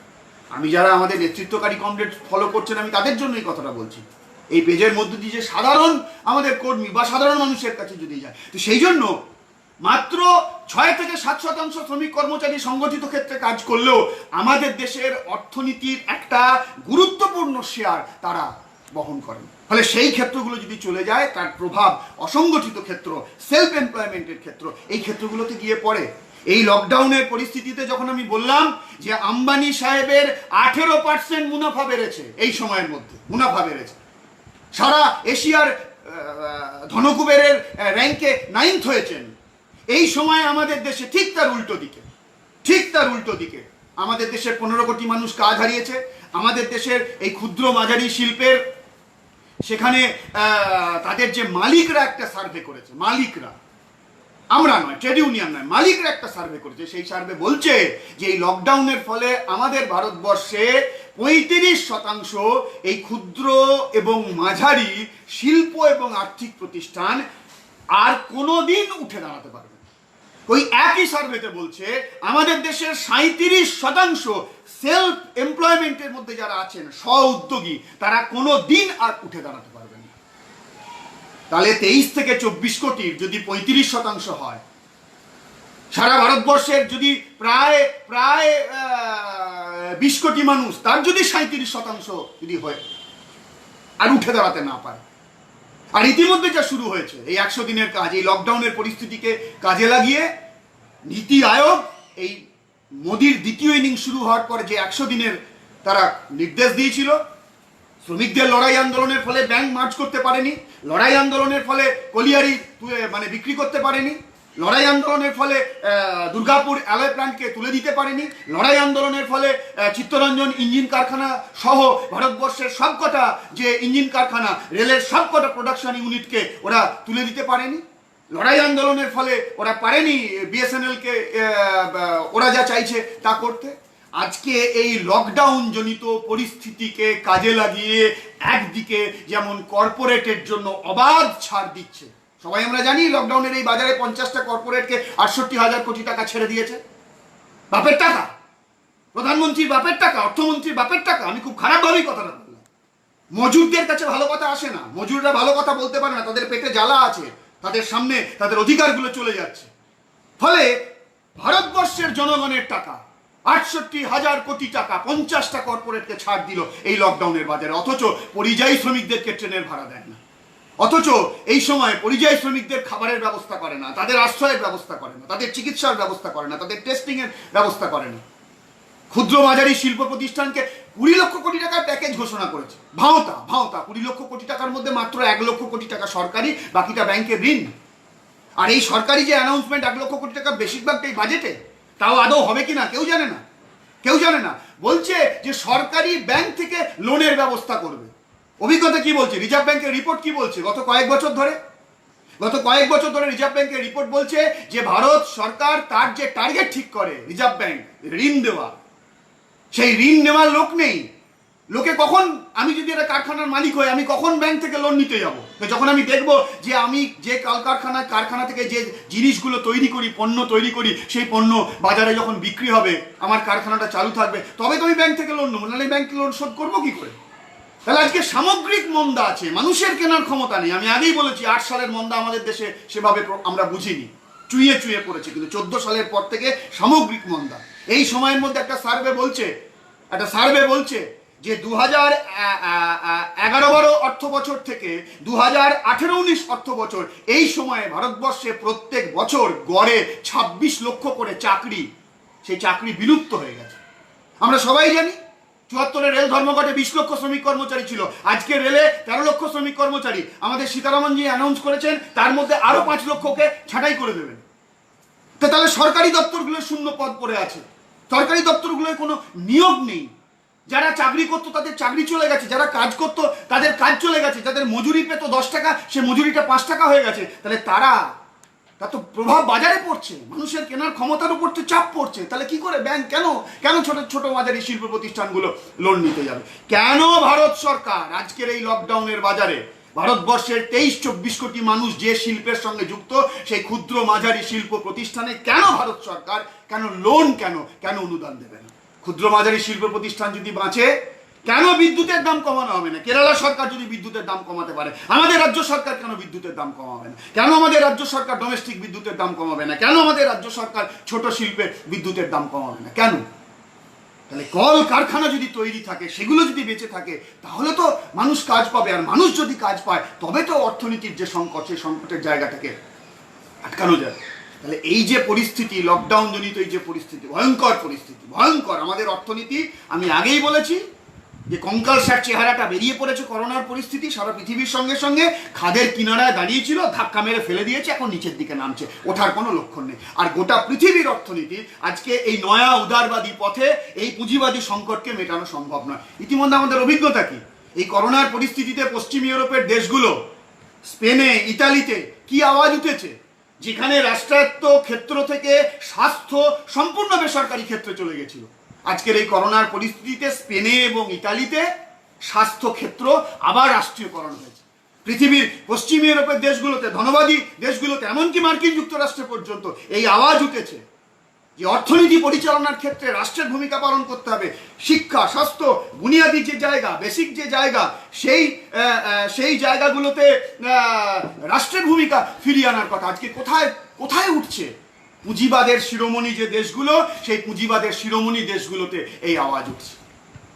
এ রাষ্ট্রায়ত্ত ক্ষেত্রকে ফিরিয়ে আনতে হবে। পুঁজিবাদের শিরোমণি দেশগুলোতে সমাজতন্ত্রের প্রতি আকাঙ্ক্ষার কথা উঠছে। এই যে মার্কিন যুক্তরাষ্ট্রের রাস্তায় আমরা দেখতে পেলাম ওই যে বর্ণ বৈষম্যবাদের যে প্রকাশভঙ্গি, সেখানে একজন ওই ফ্লয়েডকে খুন করে দিল। তো তার বিরুদ্ধে মানুষের যে লড়াই শুরু হয়েছিল বর্ণবিদ্বেষবাদের বিরুদ্ধে, আজকে মার্কিন যুক্তরাষ্ট্রের সবকটা বড় বড় শহরগুলোতে নতুন প্রজন্ম যে আওয়াজ তুলছে, শুরু করেছিল বর্ণবিদ্বেষবাদের বিরুদ্ধে, আজকে বর্ণবিদ্বেষবাদের কথাও বলছে, তার সঙ্গে সঙ্গে বলছে যুবরা কাজের কথা আর মজুররা তাদের মজুরির কথা, তাদের কাজের কথা। তাহলে এই যে প্রশ্নগুলো মানুষের জীবনের অভিজ্ঞতা থেকে এই কথাগুলো আসছে। ফলে এইটা নিয়ে আজকে কারোর মধ্যে কোনো সন্দেহ নেই, এমনকি পুঁজিবাদী অর্থনীতিবিদদের মধ্যে, যে এই সংকট মোকাবিলা করার কোনো ওষুধ আজকে আর নয়া উদারবাদী অর্থনীতির সামনে নেই, আমাদের দেশের ক্ষেত্রেও নেই। তাহলে এই অর্থনীতির এই যে গভীর সংকট, এই গভীর সংকটকে মোকাবিলা কিভাবে করা সম্ভব? অনেক রকম কথা বলছেন, পুঁজিবাদী পণ্ডিতরাও আলোচনা করছে। আমরা যারা জনগণের প্রতিনিধিত্ব করবার চেষ্টা করি, আমরা যারা মনে করি যে শোষণমুক্ত একটা সমাজই হলো আমাদের মানব সভ্যতার লক্ষ্য, যে লক্ষ্যের জন্য আমরা লড়াই করি, আমাদের কারখানার গেটে মজুরির যে লড়াই, তার যে দাবি, জমির আলের ধারে কৃষকের যে দাবি, বেকার যুবকের যে দাবি, ছাত্রর দাবি, কর্মচারীর দাবি, এই সব লড়াই, আশু যে দাবি, সেই দাবির লড়াই লড়তে লড়তে আমরা সেই মানুষদের কাছে এটা বলবার চেষ্টা করি যে এই সমাজ কাঠামোতে যত সংগ্রামই আমরা করি না কেন, শোষণ যতক্ষণ থাকছে, শ্রেণী শাসন যতক্ষণ থাকছে, শ্রেণী বিভক্ত সমাজ যতক্ষণ থাকছে, ততক্ষণ পর্যন্ত এই সমস্যার স্থায়ী সমাধান, মৌলিক সমস্যার সমাধান সম্ভব নয়। তাই সমাজ পরিবর্তন করতে হবে। ফলে আমাদের এই প্রতিটি ছোট ছোট যে সংগ্রাম, সেই সংগ্রাম সমাজ পরিবর্তনের যে সংগ্রাম, তার সঙ্গে যুক্ত করতে হয়। আমি সেই আজকের সাবজেক্ট আমার সেদিকে নিয়ে আমি সেদিকে যাচ্ছি। কিন্তু তাহলে এই পুঁজিবাদী অর্থনীতির কাঠামোর মধ্যে আজকের এই অর্থনীতির সংকটকে কিভাবে মোকাবিলা করা সম্ভব? ইতিমধ্যে দেখবেন ভারতবর্ষের আমাদের CI2 আমরা কতগুলো প্রস্তাব আমরা দিয়েছি। আমরা বলেছি যে এই সময় যাদের কাজ নেই, জনধন প্রকল্পে 7,500 করে টাকা কেন্দ্রীয় সরকারকে প্রতি মাসে দিতে হবে 6 মাস পর্যন্ত। 10 কিলো করে গম কিংবা চাল দিতে হবে। রাজ্য সরকারকে 2,000 টাকা দিতে হবে। আমরা বলেছি যে পরিযায়ী শ্রমিকেরা ফিরে এলেন, তারা আমাদেরই সন্তান, পরিযায়ী বলা ভুল, প্রবাসী শ্রমিক বলাটাই বেশি ভালো। তারা ফিরে এসেছেন, এখানে কাজ ছিল না বলেই তো চলে গেছেন। পশ্চিমবাংলায় কাজের সম্ভাবনা তৈরি হয়েছিল, শেষ হয়ে গেছে তৃণমূল কংগ্রেসের এই জামানায়। আবার সম্ভাবনা কিন্তু ফিরিয়ে আনতে হয়, তাহলে এদেরকে হটাতে হবে, তৃণমূলকে হটাতে হবে। আর তৃণমূলের বিকল্প কখনোই বিজেপি নয়, বামপন্থীরাই একমাত্র বিকল্প। তো যাক, সেটা তো অন্য আলোচনার বিষয়, আমি সেদিকে যাচ্ছি না। তো কিন্তু আবার এই অর্থনীতির যে আজকের সাধারণ যে নিয়ম, সেই নিয়মের ফলে এক জায়গাকার শ্রমিক অন্য জায়গায় কাজ করতে যাবে। আমাদের অভিজ্ঞতা কি, যে শ্রমিকরা ফিরে এলেন, যাদের পোশাকি নাম আজকে পরিযায়ী শ্রমিক, কি নির্মম কষ্ট সহ্য করে মাইলের পর মাইল হাঁটছেন, রাস্তায় মারা যাচ্ছেন, সরকার উদাসীন, দিল্লির সরকার, রাজ্যের সরকার উদাসীন, তার পাশে নেই। এই লকডাউনের পরিস্থিতি আবার নতুন করে শ্রমজীবী মানুষের জীবনের অভিজ্ঞতায় এটা প্রমাণ করলো যে রাষ্ট্র তুমি কার? রাষ্ট্র তুমি কর্পোরেটের, রাষ্ট্র তুমি শ্রমিক, কৃষক, ক্ষেতমজুর, ছাত্র, যুব, সাধারণ মানুষ, নিম্নবিত্ত, মধ্যবিত্ত, ছোট ব্যবসায়ী, রাষ্ট্র তুমি নও, প্রমাণ করলো। তো যাই হোক, সেই পরিযায়ীদের একটা বড় অংশ আবার ফিরে যেতে চাইছে। কেন না? কাজ নেই। তাই আমরা বলেছি যে পরিযায়ীদের বিকল্প কাজের ব্যবস্থা করতে হবে। যারা গ্রামে থাকে, যাদের জব কার্ড নেই, তাদেরকে আবার জব কার্ড দিতে হবে। আমরা বলেছি যে 100 দিনের কাজকে 200 দিন করতে হবে, 600 টাকা সেখানে মজুরির ব্যবস্থা করতে হবে। এগুলি সবই হলো স্টপ গ্যাপ অ্যারেঞ্জমেন্ট, কিছু সময়ের জন্য। কিন্তু এটা চিরস্থায়ী নয়। এই পুঁজিবাদের মধ্য থেকেও কিন্তু এটা কোনো অন্তত একটা দীর্ঘকালীন সমাধানের রাস্তা নয়। সারা পৃথিবীতে পুঁজিবাদী অর্থনীতিবিদরা ভাবতে শুরু করছেন যে কি হবে। তাহলে কি হবে? আমরা বলছি কি হবে। আজকে সাময়িক কিছু টাকার ব্যবস্থা করতে হবে। হাতে টাকা নেই, বাজারকে একটু চাঙ্গা করার জন্য টাকা দিতে হবে। খাবার নেই, কিছু খাবার পৌঁছে দিতে হবে। কিছু কাজের ব্যবস্থা করতে হবে, এটা স্টপ গ্যাপ। তাহলে এই পুঁজিবাদী কাঠামোর মধ্য থেকেও যদি একটা অন্তত খানিকটা দীর্ঘকালীন সমাধানের রাস্তা খুঁজে বার করতে হয়, তাহলে সেটা হলো উৎপাদনের ক্ষেত্রকে বাড়াতে হবে। ব্যাংক বেচে দেওয়া চলবে না, ব্যাংক মার্জ করা চলবে না, কয়লা খাদান বাণিজ্যিক উৎপাদনের জন্য বেচে দেওয়া চলবে না, রেলের কর্মচারী সংখ্যা কমানো যাবে না, বরং শূন্য পদগুলো পূরণ করতে হবে, রাজ্য সরকারের শূন্য দপ্তরগুলোতে লোক নিয়োগ করতে হবে, এএসপি কে তুলে দেওয়া যাবে না, তাকে বাঁচাতে হবে, তাকে আরো বাড়াতে হবে, এগুলো করতে হবে। ইতিমধ্যেই পুজোর আগে 90,000 শ্রমিক কর্মচারীকে বিএসএনএল থেকে ছাঁটাই করে দিয়েছে জোর করে। নাম দিয়েছে ভলান্টারি রিটায়ারমেন্ট, আলাদা কথা, নাম অনেক কিছু। এটা আজকে বিশ্বায়নের নামে চলছে, বিশ্বায়ন নামটা তো খুব ভালো, কিন্তু আসলে বিশ্বায়নের নামে গোটা পৃথিবী জুড়ে আন্তর্জাতিক লগ্নি পুঁজির অবাধ লুট চলছে, সবাই আমরা জানি। তো যাই হোক, আমি সেদিকে যাচ্ছি না। তাহলে এইগুলো আমরা বলছি, এগুলো করতে হবে, এগুলো এগুলো এগুলো তাহলে কর্মসংস্থানের জায়গাগুলো বাড়াতে হবে, বন্ধ করা চলবে না। তাহলে শুধু এখন হাতে কিছু টাকা, এখন খানিকটা খাবার, একটা নির্দিষ্ট সময় পর্যন্ত, এখন শ্রমজীবী মানুষ যে অভুক্ত, যে নিরন্ন, নিরাশ্রয়, কিছু নেই, মানে তার অবস্থা খুব খারাপ, তাকে একটু বাঁচানোর জন্য, এই শ্রমশক্তিকে, তার শ্রমশক্তির অস্তিত্বকে বাঁচানোর জন্য, তাকে মৃত্যুর হাত থেকে ফিরিয়ে আনার জন্য, ভবিষ্যতের শ্রমশক্তিকে রক্ষা করার জন্য এখন এইটা করতে হবে। কিন্তু এটা কোনো স্থায়ী সমাধান নয়। আমি স্থায়ী মানে সমাজ পরিবর্তনের কথা বলছি না, আগেই বললাম এই কাঠামোর মধ্যে এটা সুদূর প্রসারী সমাধান না। সুদূর প্রসারী সমাধান হলো এমপ্লয়মেন্টের ক্ষেত্রটাকে বাড়াতে হবে, শূন্য পদগুলো পূরণ করতে হবে, সরকারকে ভূমিকা নিতে হবে। আর কল কারখানা যেগুলো বিভিন্ন এই যে সংকটের কারণে বন্ধ হয়ে যাচ্ছে, সেই কল কারখানা উৎপাদনের ক্ষেত্রগুলোকে বাড়াতে হবে। কিছু নির্দিষ্ট ব্যবসায়ী ইধার কা মাল উধার করা নয়, কলকারখানা তৈরি করতে হবে। এই যে ছোট মাঝারি লোহা ইস্পাত কারখানা আমাদের এই জেলাতেও আছে, পশ্চিম জেলাতেও আছে, অবিভক্ত বর্ধমান জেলাতে 50,000-এর উপর শ্রমিক কর্মচারী সেখানে কাজ করতেন। এই লকডাউনের বাজারে এমনিতেই অর্থনৈতিক সংকটের কারণে অনেকগুলো কারখানা বন্ধ হয়ে গেছিল, এই লকডাউনের বাজারে আরো অনেক শ্রমিক কর্মচারীর কাজ চলে গেছে। প্রশাসনের কোনো ভূমিকা নেই, রাজ্য সরকারের ভূমিকা নেই, দিল্লি সরকারের ভূমিকা নেই। তাহলে এই যে কয়েক হাজার শ্রমিক কর্মচারী কাজ করে, তাহলে এই কারখানাগুলোকে চালু রাখার পরিবেশ তৈরি করতে হবে। যে পশ্চিমবাংলায় একসময় ছোট মাঝারি শিল্পে সারা ভারতবর্ষে 1 নম্বর হয়েছিল, তাহলে আবার পশ্চিমবঙ্গে শিল্পের পরিবেশকে ফিরিয়ে আনতে হবে, তার জন্য সরকার বদল করতে হবে, তার জন্য বিকল্প বিজেপি নয়। তাহলে এই যে উৎপাদনের ক্ষেত্র গুরুত্বপূর্ণ, আমি বারবার যেটা বলবার চেষ্টা করছি, উৎপাদনের ক্ষেত্র কল কারখানা তৈরি করতে হবে, বড় বড় কলকারখানা তৈরি করতে হবে, ছোট মাঝারি কলকারখানা তৈরি করতে হবে। সেই কলকারখানাকে কেন্দ্র করে একটা অর্থনৈতিক বাজার তৈরি হবে, মানুষের সেলফ এমপ্লয়মেন্টের ক্ষেত্র তৈরি হবে। তাহলে উৎপাদনের যে জায়গাটা, সেই উৎপাদনের জায়গাটা বাড়াতে হবে। তাহলে সেইটা যদি করতে হয়, তাহলে এই যে খোলা বাজার অর্থনীতি, অবাধ অর্থনীতি, নতুন নামে লাসে ফেয়ারকে ফিরিয়ে আনা হয়েছে, নিওলিবারাল নামে যে লুটের অর্থনীতি চলছে, এই অর্থনীতি দিয়ে হবে না। তাহলে আজকে ভারতে এই যে 15 কোটি মানুষের কাজ চলে গেছে, তাহলে 15 কোটি মানুষের কাজ যদি ফেরাতে হয়, তাহলে সরকারকে নিয়ন্ত্রণ নিতে হবে সেই আর্থিক প্রতিষ্ঠানগুলোর উপর।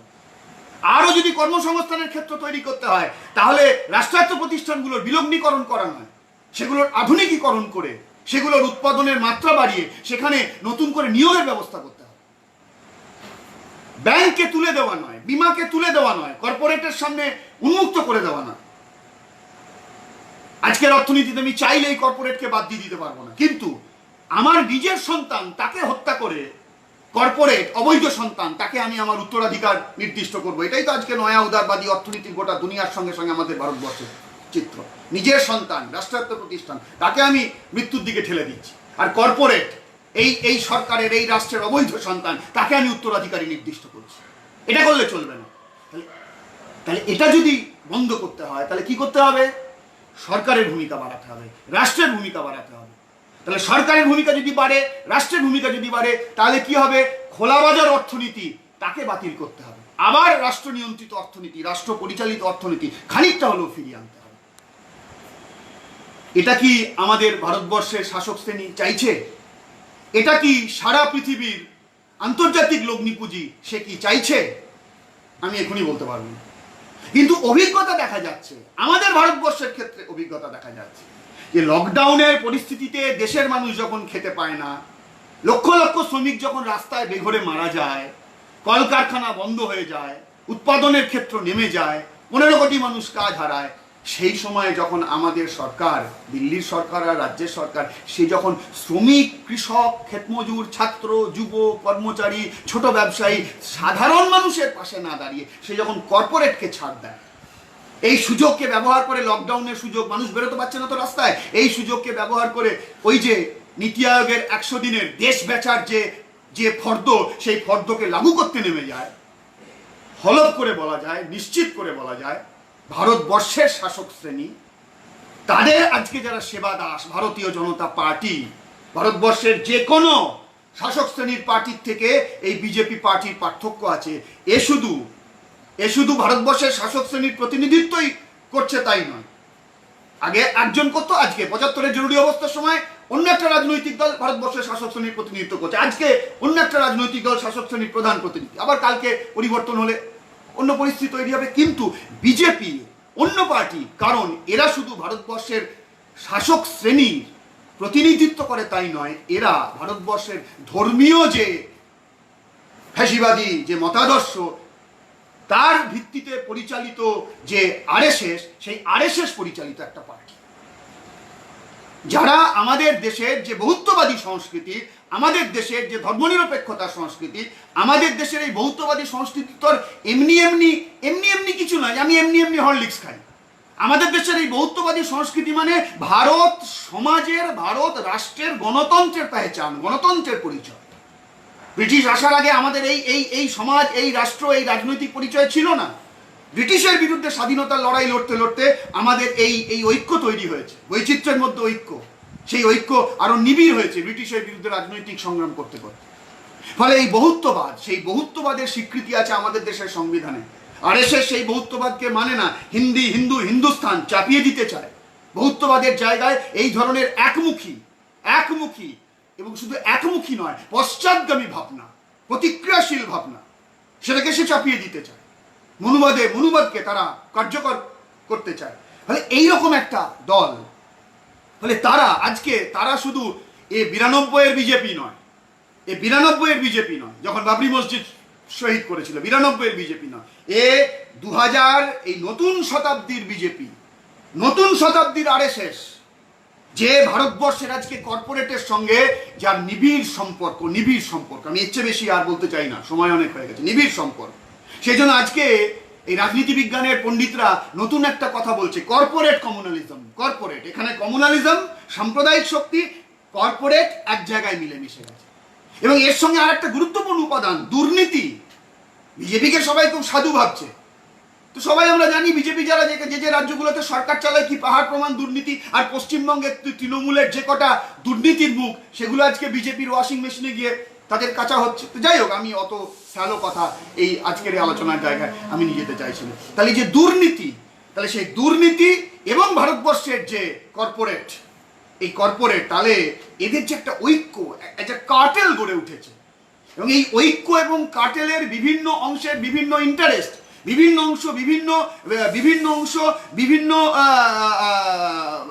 দূরত্ব পর্যন্ত তারা যেতে পারে। কিন্তু এদের একটা কমন বৈশিষ্ট্য হলো আজকের সারা পৃথিবী জুড়ে এই যে লুটেরা পুঁজি, যার কোনো শিকড় নেই, শিকড়হীন, দায়বদ্ধতাহীন, উৎপাদনের ক্ষেত্রহীন, সামাজিক ক্ষেত্রকে বাড়ানোর জায়গা থেকে সরে গিয়ে লুট, অবাধ লুট। এই যে সারা পৃথিবীর যে অর্থনীতি, যেটাকে ক্রনি ক্যাপিটালিজম বলছে, আমি এই কঠিন শব্দ ব্যবহার করতে চাইছিলাম না, এই যে ক্রনি ক্যাপিটালিজম বলছে, যে লুটেরা পুঁজি, লুট, এই যে লুটেরা, যে লুটের যে বাজার, পঞ্চায়েতের টাকা লুট থেকে শুরু করে একেবারে সে রাফেল ফাফেল যা সব আছে সেই সব ক্ষেত্রে এক জায়গায় বলা যায়।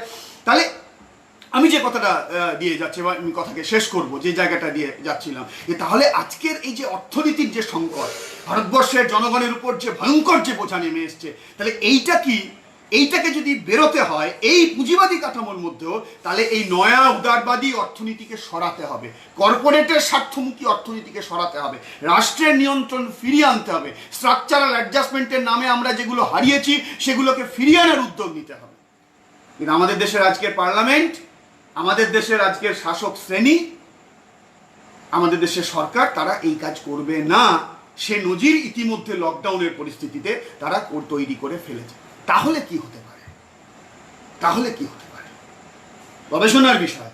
কিন্তু তাহলে যেটা হতে পারে, একটা কথায় যেটা বলা যায়, যে অর্থনীতির এই সংকট যখন আরো ঘনীভূত হবে, মানুষের পিঠ যখন দেওয়ালে ঠেকে যাবে, মানুষের পেট আর পিঠ যখন একই জায়গায় চিপটে যাবে, মানুষ যখন প্রতিদিন আস্তে আস্তে মরার আগে শেষবারের মতো বাঁচার চেষ্টা করে সে জোট বাঁধবে, অনিবার্যভাবেই রাষ্ট্র ভূমিকাকে বাতিল করে দেওয়া, এই লুটেরা অর্থনীতিকেই আরো বেপরোয়াভাবে প্রয়োগ করতে যখন আমাদের দেশের শাসক শ্রেণী এবং আজকের আরএসএস পরিচালিত বিজেপির নেতৃত্বে এই সরকার যখন যাবে, তখন অনিবার্যভাবেই আমাদের দেশের যে সংবিধানের যে গণতান্ত্রিক কাঠামো যতটুকু আছে, আমাদের যে রাজনৈতিক ব্যবস্থায় গণতন্ত্রের যে উপাদান যে পরিমাণে আছে, সেটাকে সে ধ্বংস করার চেষ্টা করবে, সেটাকে সে সংকুচিত করার চেষ্টা করবে। এবং ইতিমধ্যে তার নজির আমরা দেখতে পাচ্ছি। আমাদের দেশের সংবিধান সংশোধনের উদ্যোগ তারা নিচ্ছে, আমাদের দেশের সংবিধানের বহুত্ববাদী এবং গণতান্ত্রিক বৈশিষ্ট্যকে তারা ধ্বংস করার চেষ্টা করছে। আমরা ইতিমধ্যে দেখতে পেয়েছি যে টাকার জোরে বিভিন্ন বিরোধী রাজনৈতিক দলের প্রতিনিধিদের কিনে নিয়ে কেমন করে তারা সরকার করছে। ঠিক 11 সালের পর পশ্চিমবঙ্গে যেমন দেখেছিলাম যে দল ভাঙিয়ে তৃণমূল কংগ্রেস পঞ্চায়েত দখল করেছিল, সেই একই কায়দায় এমএলএ ভাঙিয়ে বিজেপি বিভিন্ন রাজ্যের সরকারকে তারা দখল করছে। একই মুদ্রার এপিট আর ওপিট। আসল লক্ষ্যটা, আসল এদের টিকি বাঁধা আছে সেই লুটেরা পুঁজির কাছে, লুণ্ঠনের কারবারিদের কাছে। লুণ্ঠনের কারবারিরা কখনো গণতন্ত্রের স্পেসকে মানে।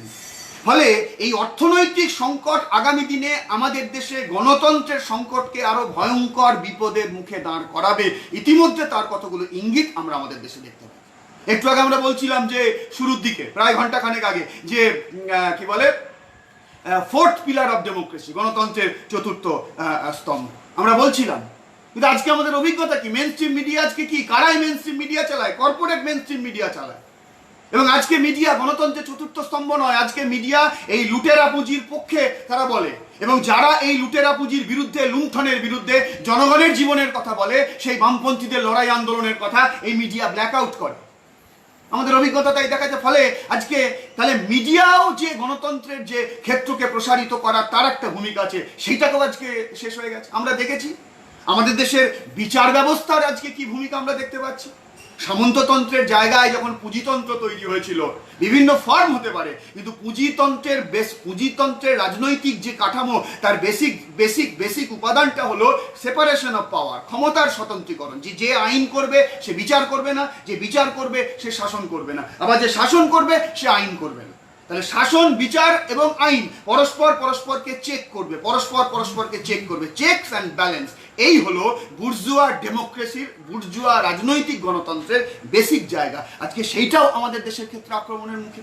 আমরা দেখতে পাচ্ছি এখানে বিচার বিভাগ আজকে কোন জায়গায় গিয়ে দাঁড়িয়েছে। আমরা দেখতে পাচ্ছি পার্লামেন্ট, আইন বিভাগে আজকে যে বিপুল পরিমাণে সংখ্যাধিক্য, সেই সংখ্যাধিক্যের ফলে এরা একটার পর একটা অগণতান্ত্রিক আইন তারা পাশ করাচ্ছে, আমাদের সংবিধানের গণতান্ত্রিক কাঠামোকে ধ্বংস করে দেওয়ার চেষ্টা করছে। আমরা দেখতে পাচ্ছি কেমন করে মিডিয়াকে 75-এর জরুরি অবস্থার সময় মিডিয়ার উপর আক্রমণ নামিয়ে আনা হয়েছে।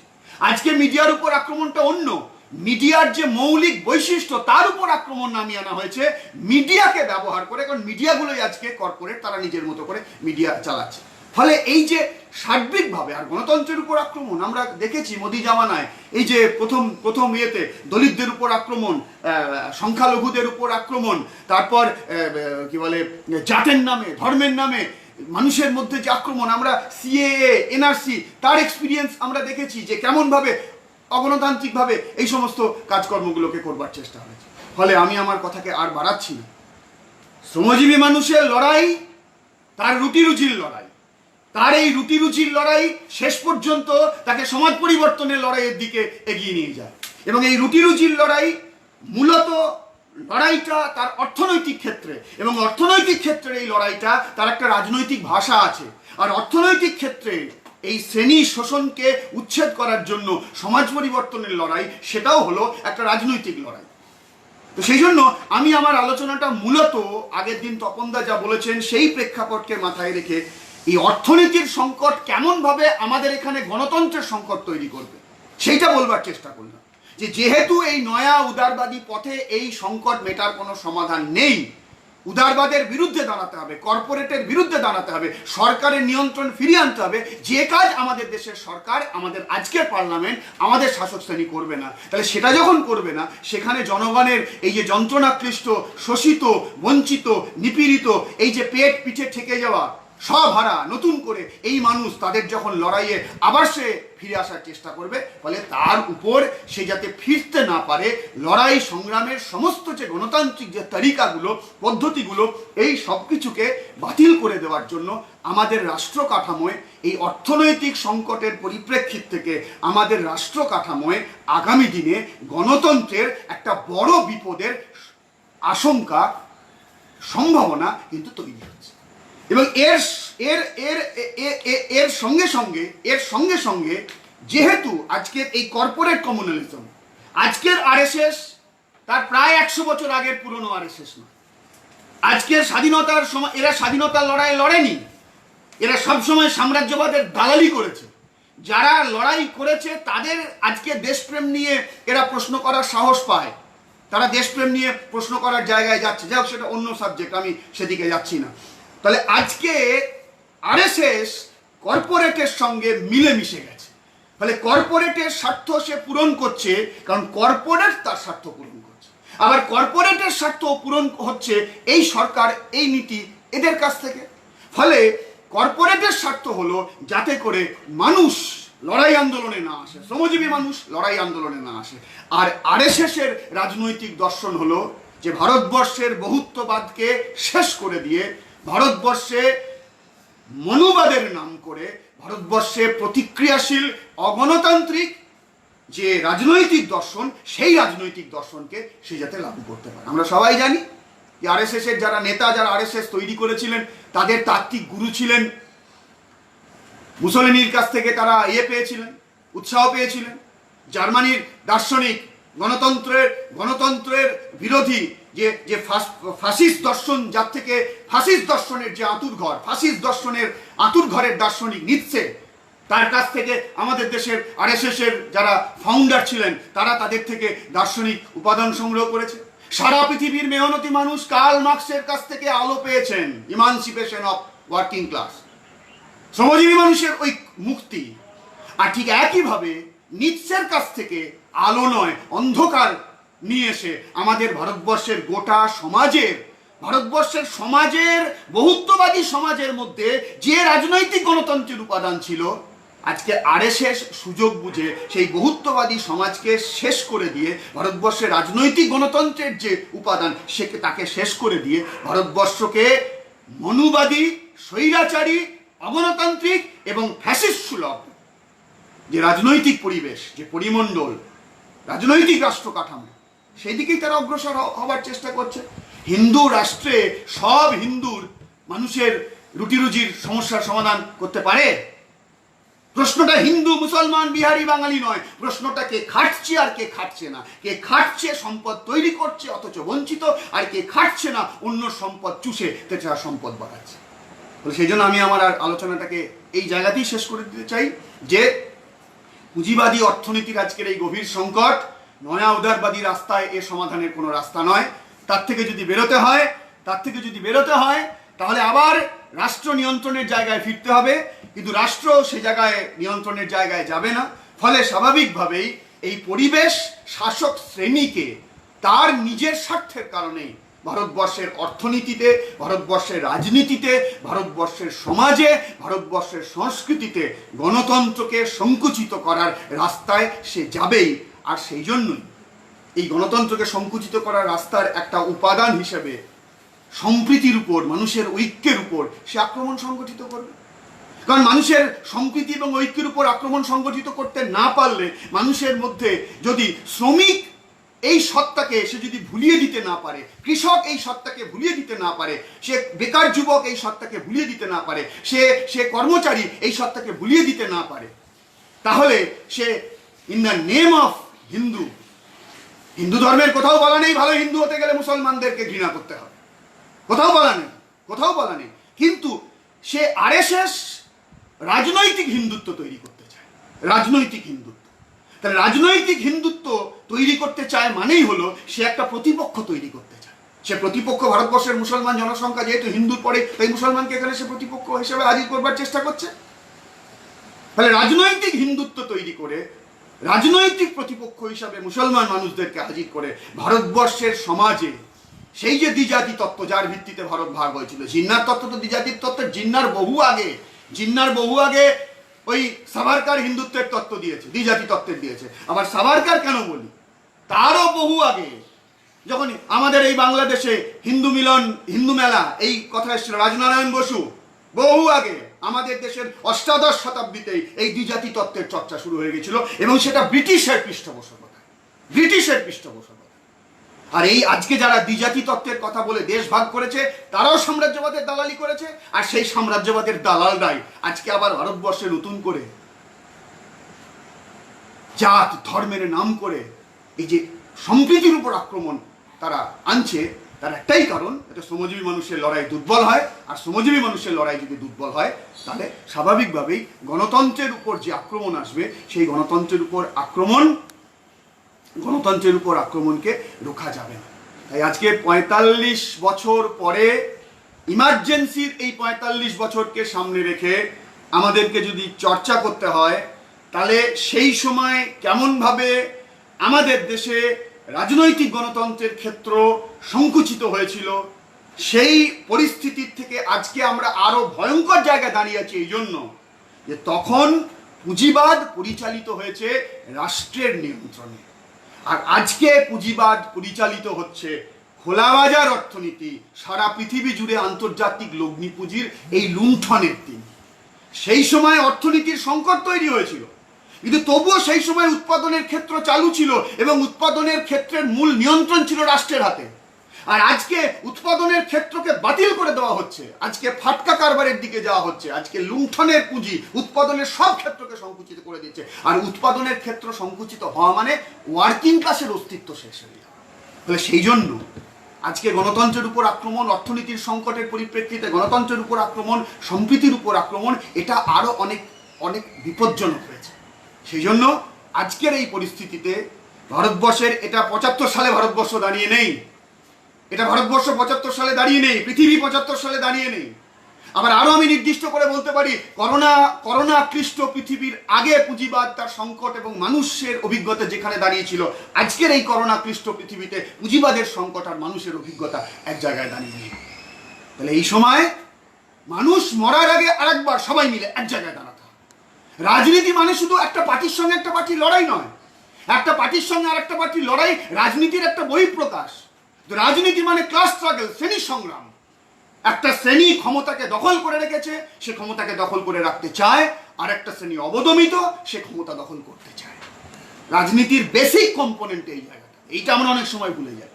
ফলে সেখানে আগামী দিনের যে রাজনীতি, হ্যাঁ, অর্থনীতির সংকট আরো বাড়বে, অর্থনৈতিক আক্রমণ আরো বাড়বে, সেই সংকটের বোঝা শ্রমজীবী মানুষের উপর চাপানোর চেষ্টা হবে, আরো কর্পোরেট মুখী নীতি আমার দেশের সরকার নেবে, ফলে গণতন্ত্রের উপর আক্রমণ আরো বাড়বে, সম্প্রীতির উপর আক্রমণ আরো বাড়বে।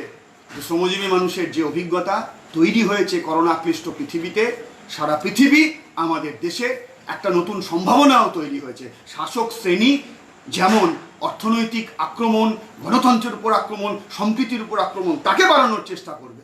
৭৫-এর সেই অভিজ্ঞতা থেকে আমাদের শিক্ষা নিতে হবে।